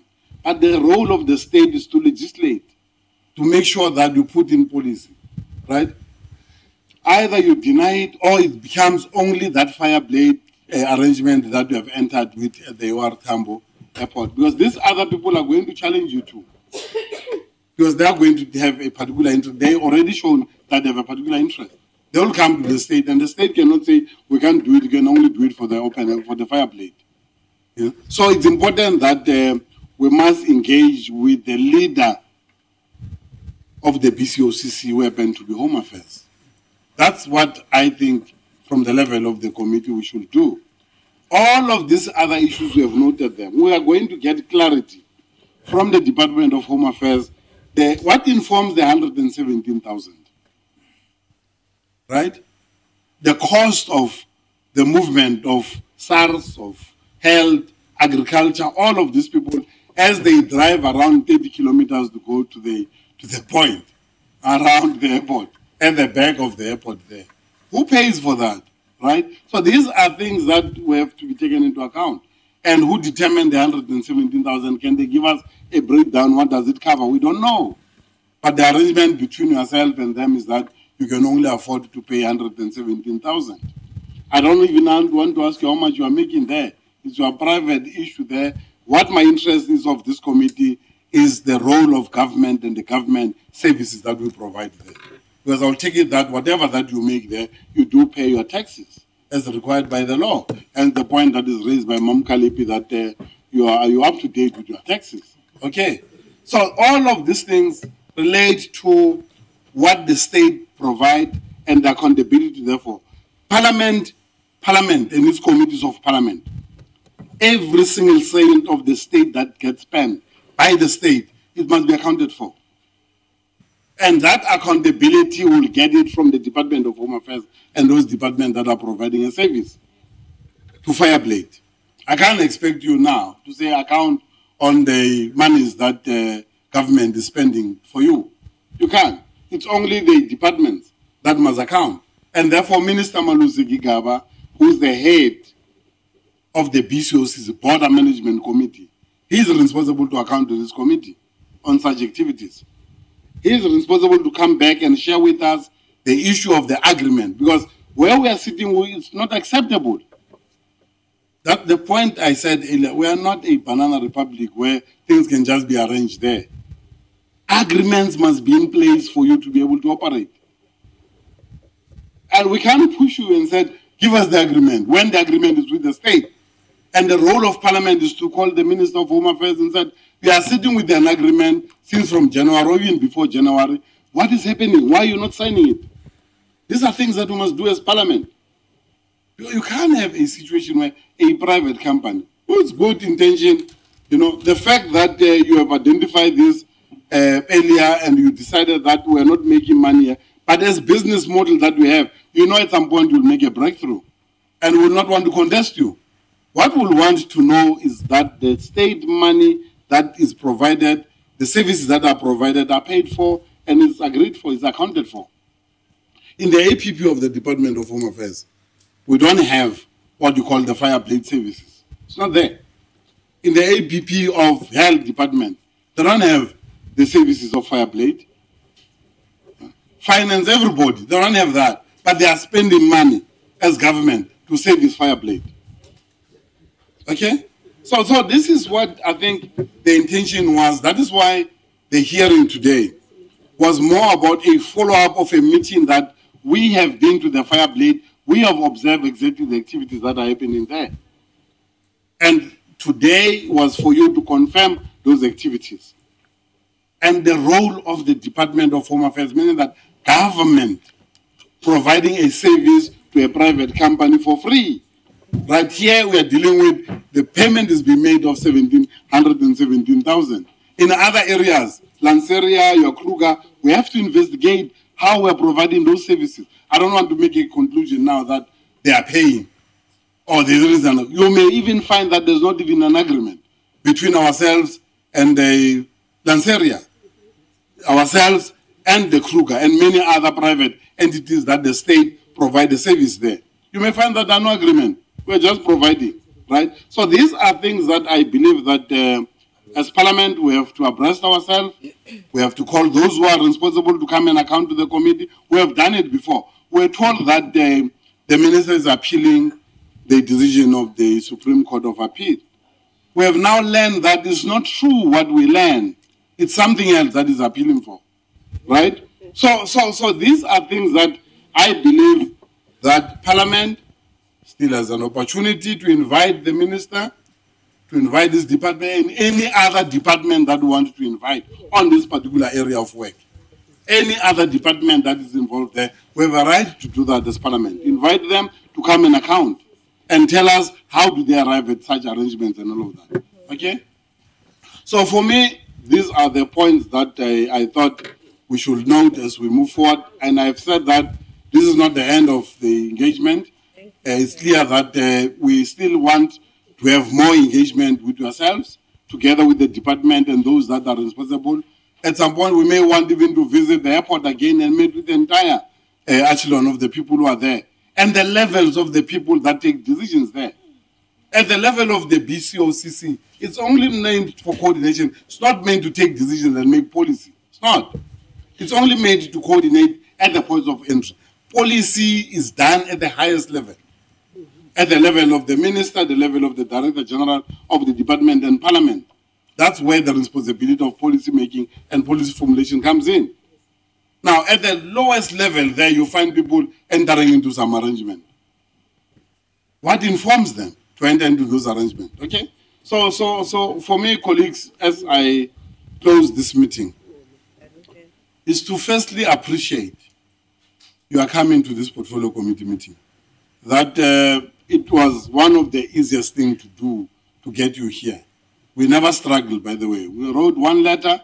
The following day, we got the response that we are ready to come and account. And for that, I want to applaud you and to thank you very much to have done that. And I don't want to make an example of other people who are still holding us at ransom, who do not want to come here. They want us to pay them business class ticket when they've stolen so much of the public money. Now, we want to thank you very much for that. But rest assured that as we thank you very much, issues that we have raised, issues that have been raised by members here, are issues that yourself, in fact, you must note them and look at how best you can then make this issue work better. Okay? We are not revising the court order. What we are simply saying to you is that there is a need, in fact, as Parliament, to make sure that the operations become proper and informed by a clear policy and clear agreements that must be in place. That's what we are saying to you, right? And on that note, we'll then engage with the Department of Home Affairs.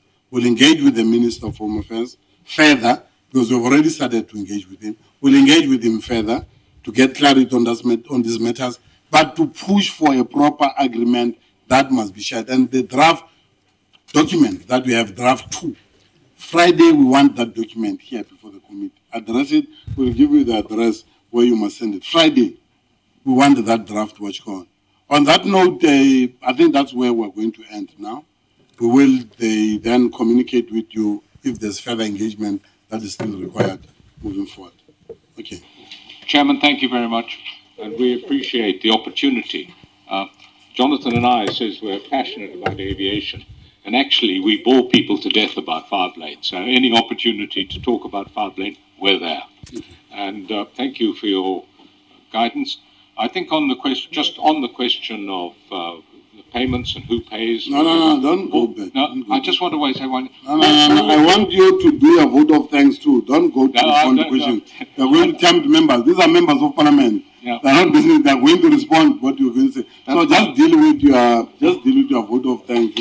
If anything to say, thank you, Chairman. Your advice is well taken. Thank you very much. On that note, the meeting is then adjourned. Can we have?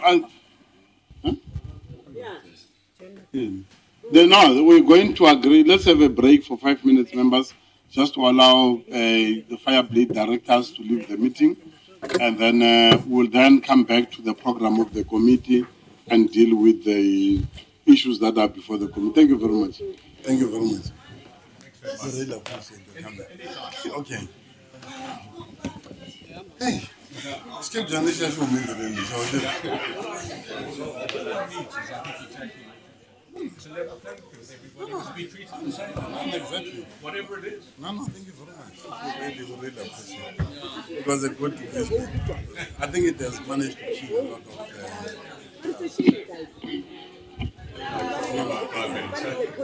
Thank you very much.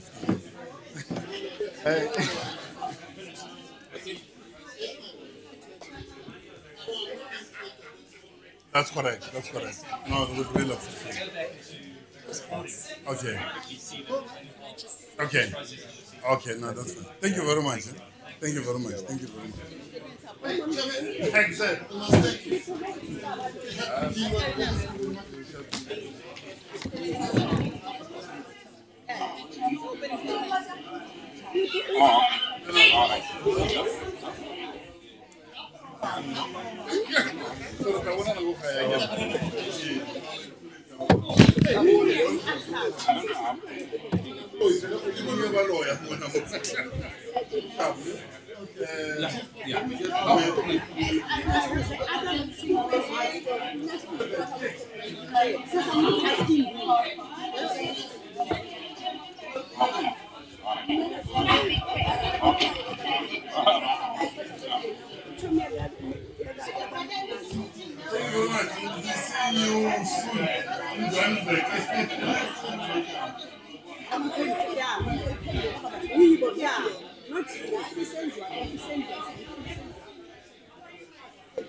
So it's like somewhere between a bill and not a bill. So he applied to get a bill.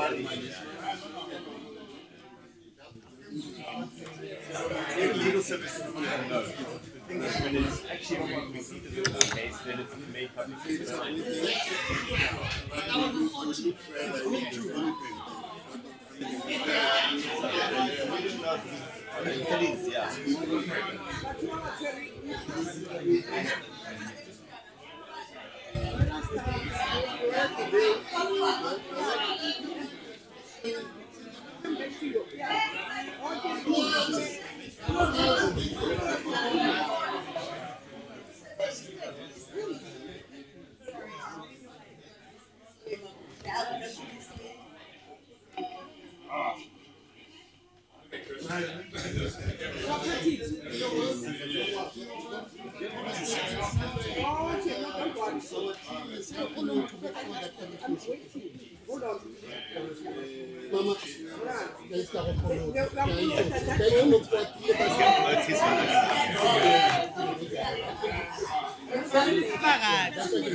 We're passionate, we're committed. Right.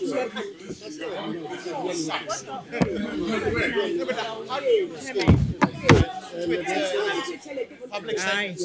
You want to get in that fight? You just can't. That's why we're waiting for you to pull us here.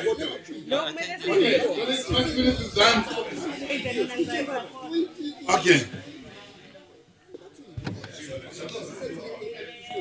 Okay, let's proceed with our vergadering.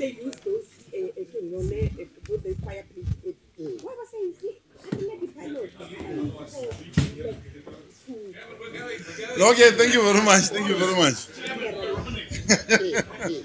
I see that you are a celebrity in the meeting today, you guys. This thing has not happened in my committee before. Mara, yes, good day, Mamdi.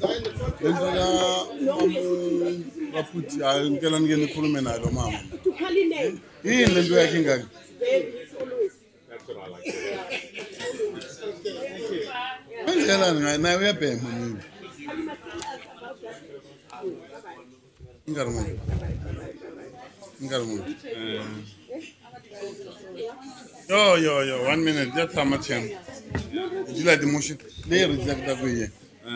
I'm just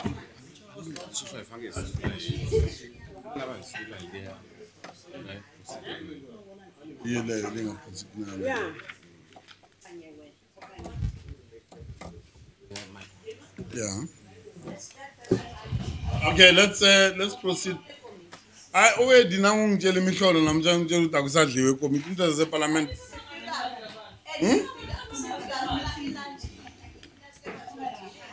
Basitshela ukuthi akudliwa la committee namhlanje. Safa indaba. Safa indaba. Ngabe basithengele lunch.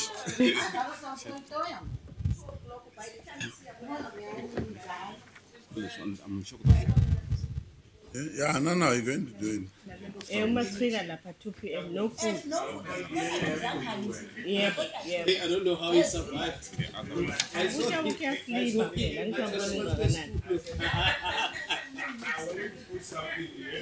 I saw Sam actually put to school.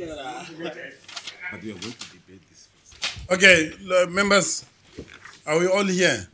Yeah. 1, 2, 3, 4, 5. No, we Before are my not, but quorum. we may continue. 5. Who go made the man? No, man. Just call them to come back inside. Gab is the gourmet dange, please. Who go shower me?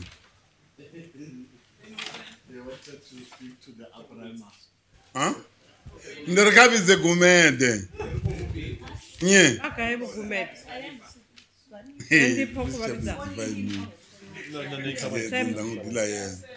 I will treat you like a civil servant. Sam. Sam, I will treat you like a civil servant now in my commitment. What the fuck is mad? I want to defy. No, I would want to defy. What I need to work. Mushonga wanu ngazishu miafa. Boss imani. Ichawuke boss. Boss okimanga ichawuke. Okay, now we just table it for members. Yeah. Then this one, I had a conflict with this the date of list of litigation. Yeah. But what is this? Yeah, so I told Sam that they must. No. It's just to undermine us. This is what they're doing, these guys. No. Write them a letter that he's really undermining Parliament. In fact, this month. Why Fireblade. Rejected with contempt it deserves.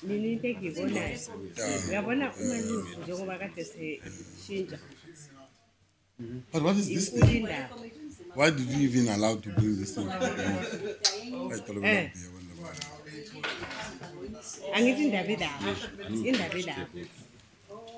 Members, time is gone now. It's 1 o'clock. Let's proceed with the meeting.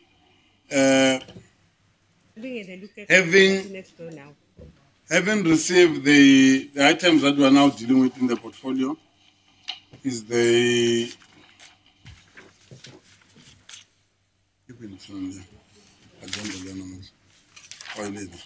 we're dealing with the item number 3, as we have agreed that we'll move it back to number 4. Now, we will then deal with the consideration and adoption of the motion of desirability or non-desirability of the Electoral Amendment Bill 24, 2018 and the Electoral Law Amendment Bill 33 of 2018.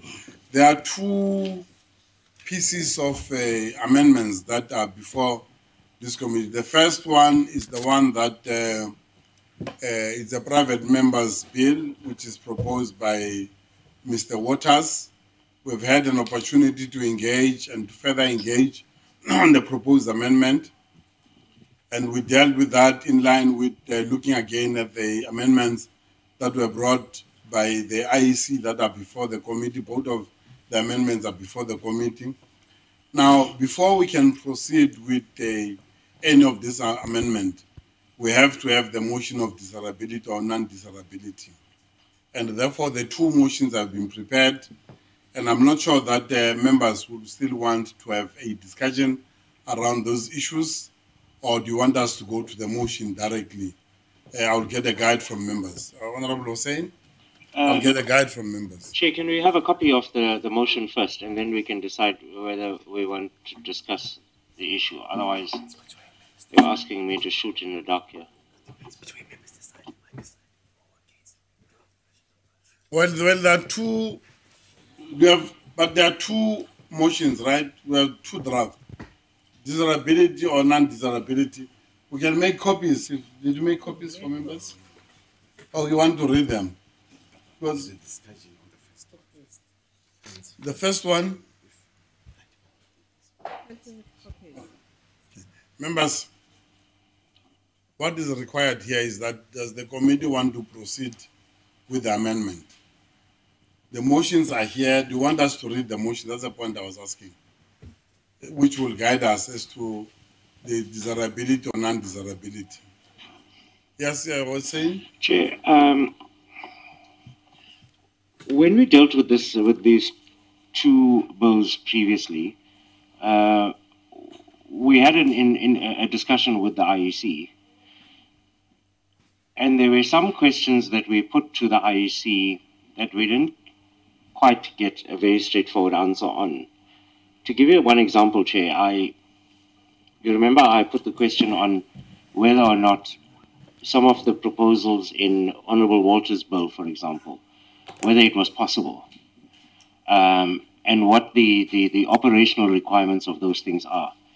So my only concern is this, is that if we're going to be considering the desirability of the private members bill, we're going to be doing so without getting some sort of straight written response from the IEC. So for example, the proposals that Honorable Waters put in that bill, I would really like to recommend that the IEC give us a written response on whether those proposals are feasible and possible, and what impact will it have on their operations. And the reason why I ask this, Chair, you would appreciate and respect that all of us are political representatives here, and we can't run away from that fact, and I respect that each political party will have a mandate on whether or not they want to support something.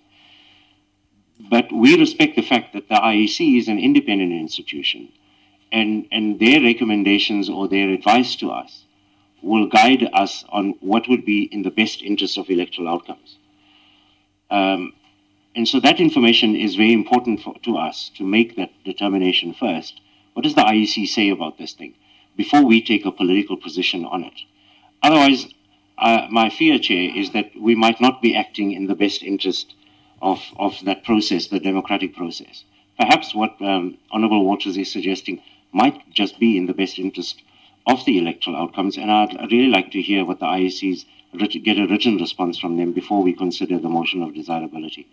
In terms of this motion of desirability on the other bill, I'm quite satisfied that we can consider that and proceed.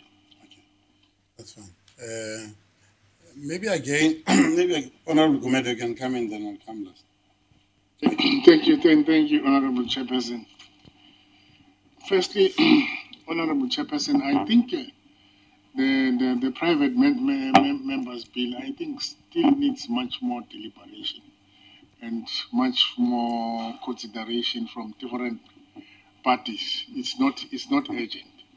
So at this stage, I'd say that we can put a motion of undesirability on that one.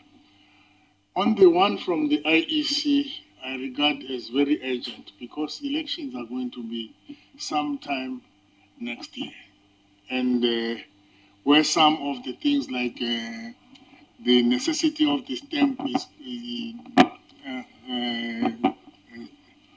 has been removed and so forth. So elections are taking place next year, and I've been convinced that to move for desirability of the bill from the IEC, and regard the other one as separate. Thank you. Any further hands? Mamu Koma.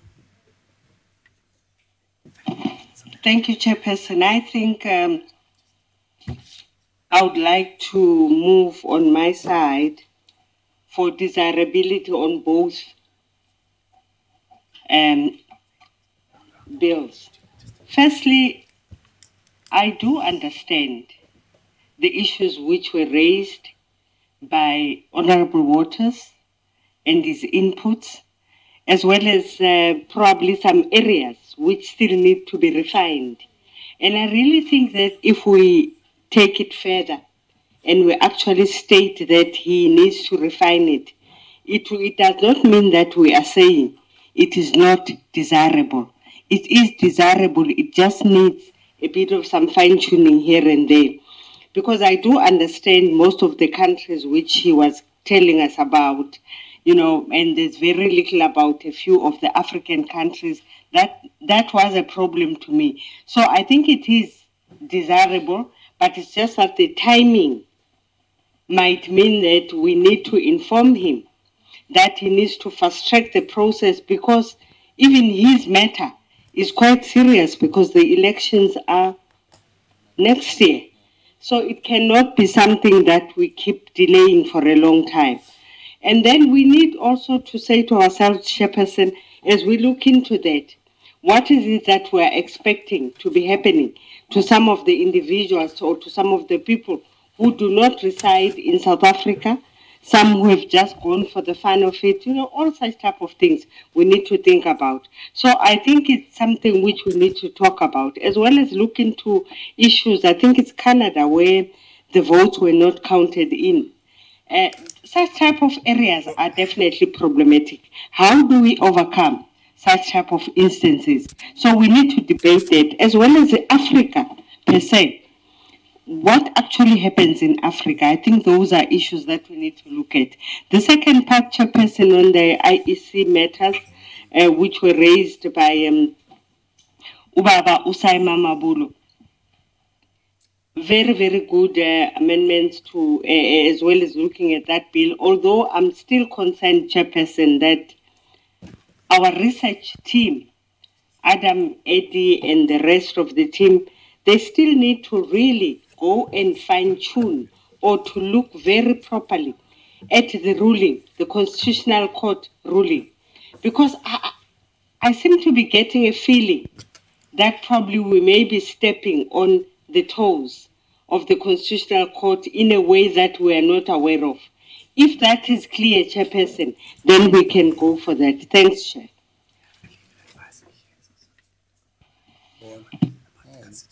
No, this is before the committee now. It does not need the legal advice.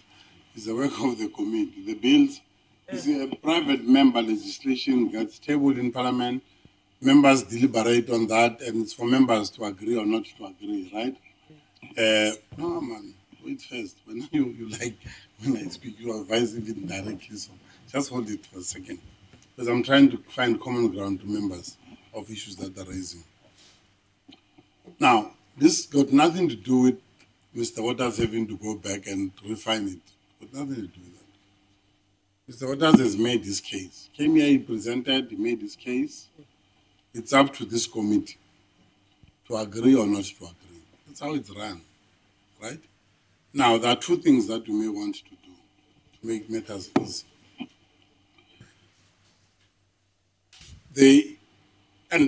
This was done deliberately to work them concurrently so that we're able to balance the two and look at the issues that are raised by Mr. Waters, Honorable Waters, and then look at the issues that are raised by the IEC. Now, what we need to do is that, firstly, I think no one has a problem with the amendment that are proposed by the Electoral Commission. On the issue of Mike Waters, we still have issues that we still wanted clarity on. So what you do, you adopt the motion of desirability on the bill, on the amendment that we agreed upon, and then you continue engaging on the issues that are raised. Don't forget the process and the answer that you'll get, Mr. Hussein. IEC may come back, but it's up to Parliament, and then the bills are before Parliament. It's up to Parliament to agree on issues that we want to incorporate into that amendment. The deliberate attempt was to make sure that they go together, we're able to pick up issues. There are things that the IEC has openly said. These things we are not able to do them. It's not going to be feasible. The issues of your ballot papers, having two ballot papers of the national and the province. That one, I think, would not even want to waste our time and want to deal with it because that has been clear, but not to disenfranchise the proposal of Mr. Waters.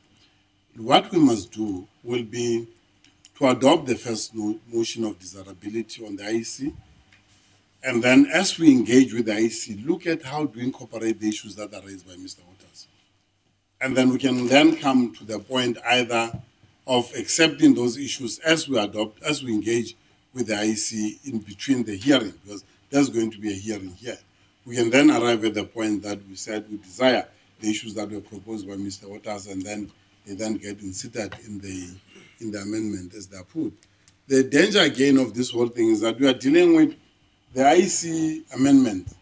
Very much detailed, not only deal with the Electoral Act, but they do deal with other bills, other pieces of legislation that are there, not bills, by the way, laws maybe you are the Electoral Commission law, the Electoral Act, and the Municipality Electoral Act. So the issues that are raised here, you desire them or you don't desire them. You must be clear. If you don't desire them, it's not a sin to say we are not agreeing with what Mr. Mike Waters has agreed. If you want to further persuade the issues, it's up to the committee to further persuade the issues. But don't expect that Mr. Waters will still have to come back. Unless if the committee still want him, because they've made a proposal, we can still engage him.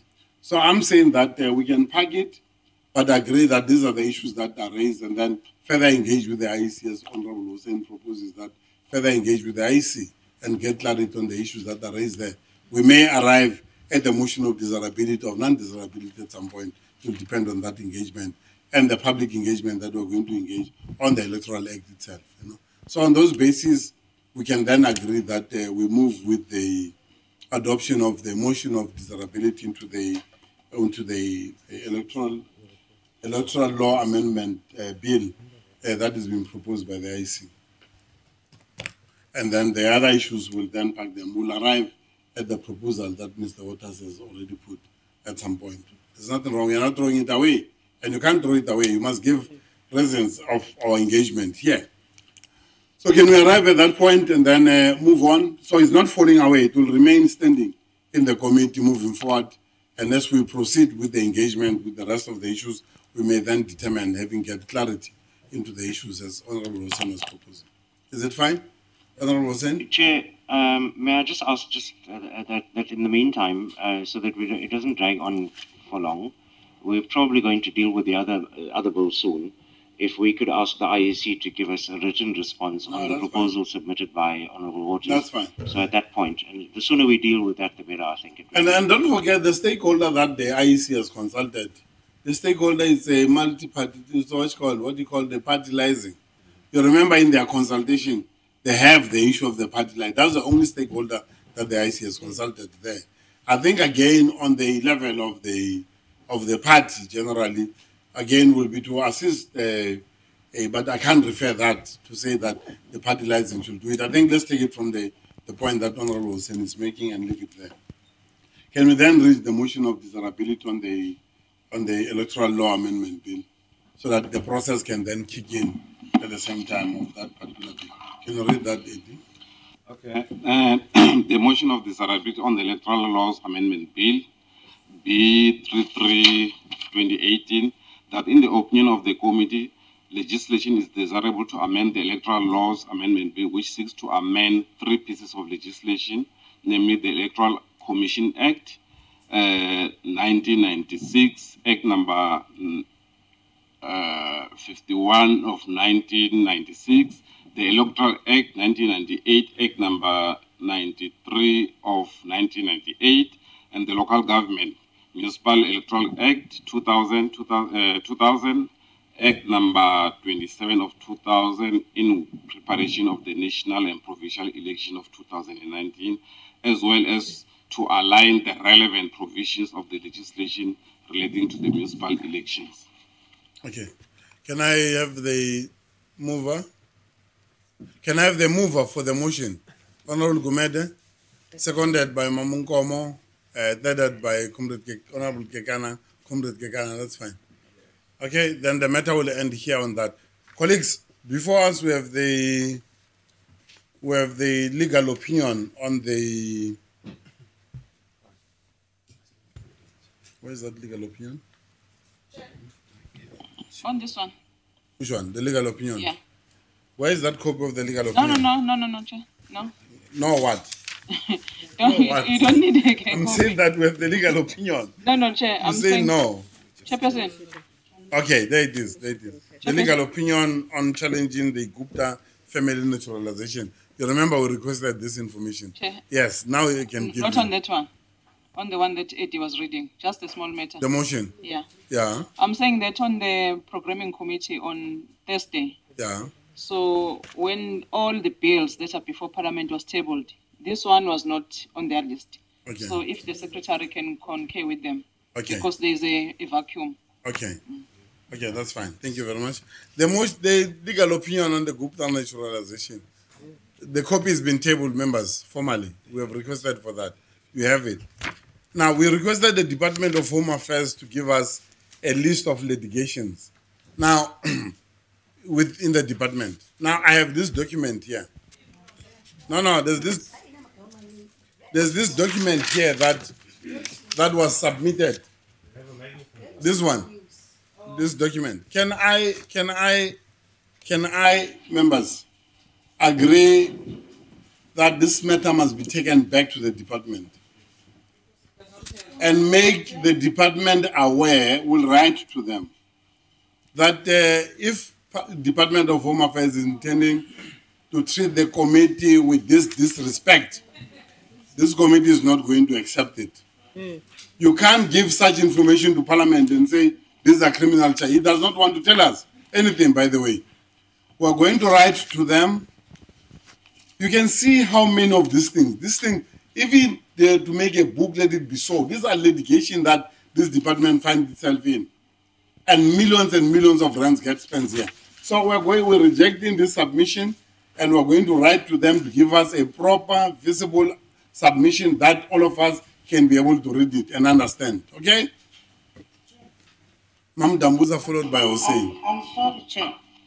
Even with this document, it's not acceptable. Why I'm saying that? This is a legal advice. Who gave them this legal advice? It's not signed by the people who gave them. It's just a history. Or the Parliament legal advice? No, this is from the Department of Home Affairs. Legal advice, opinion legal advice. This is from the Department of Home Affairs. Come on, no, man. There it is, the letter, and then the legal advice is this one. Is this the legal advice?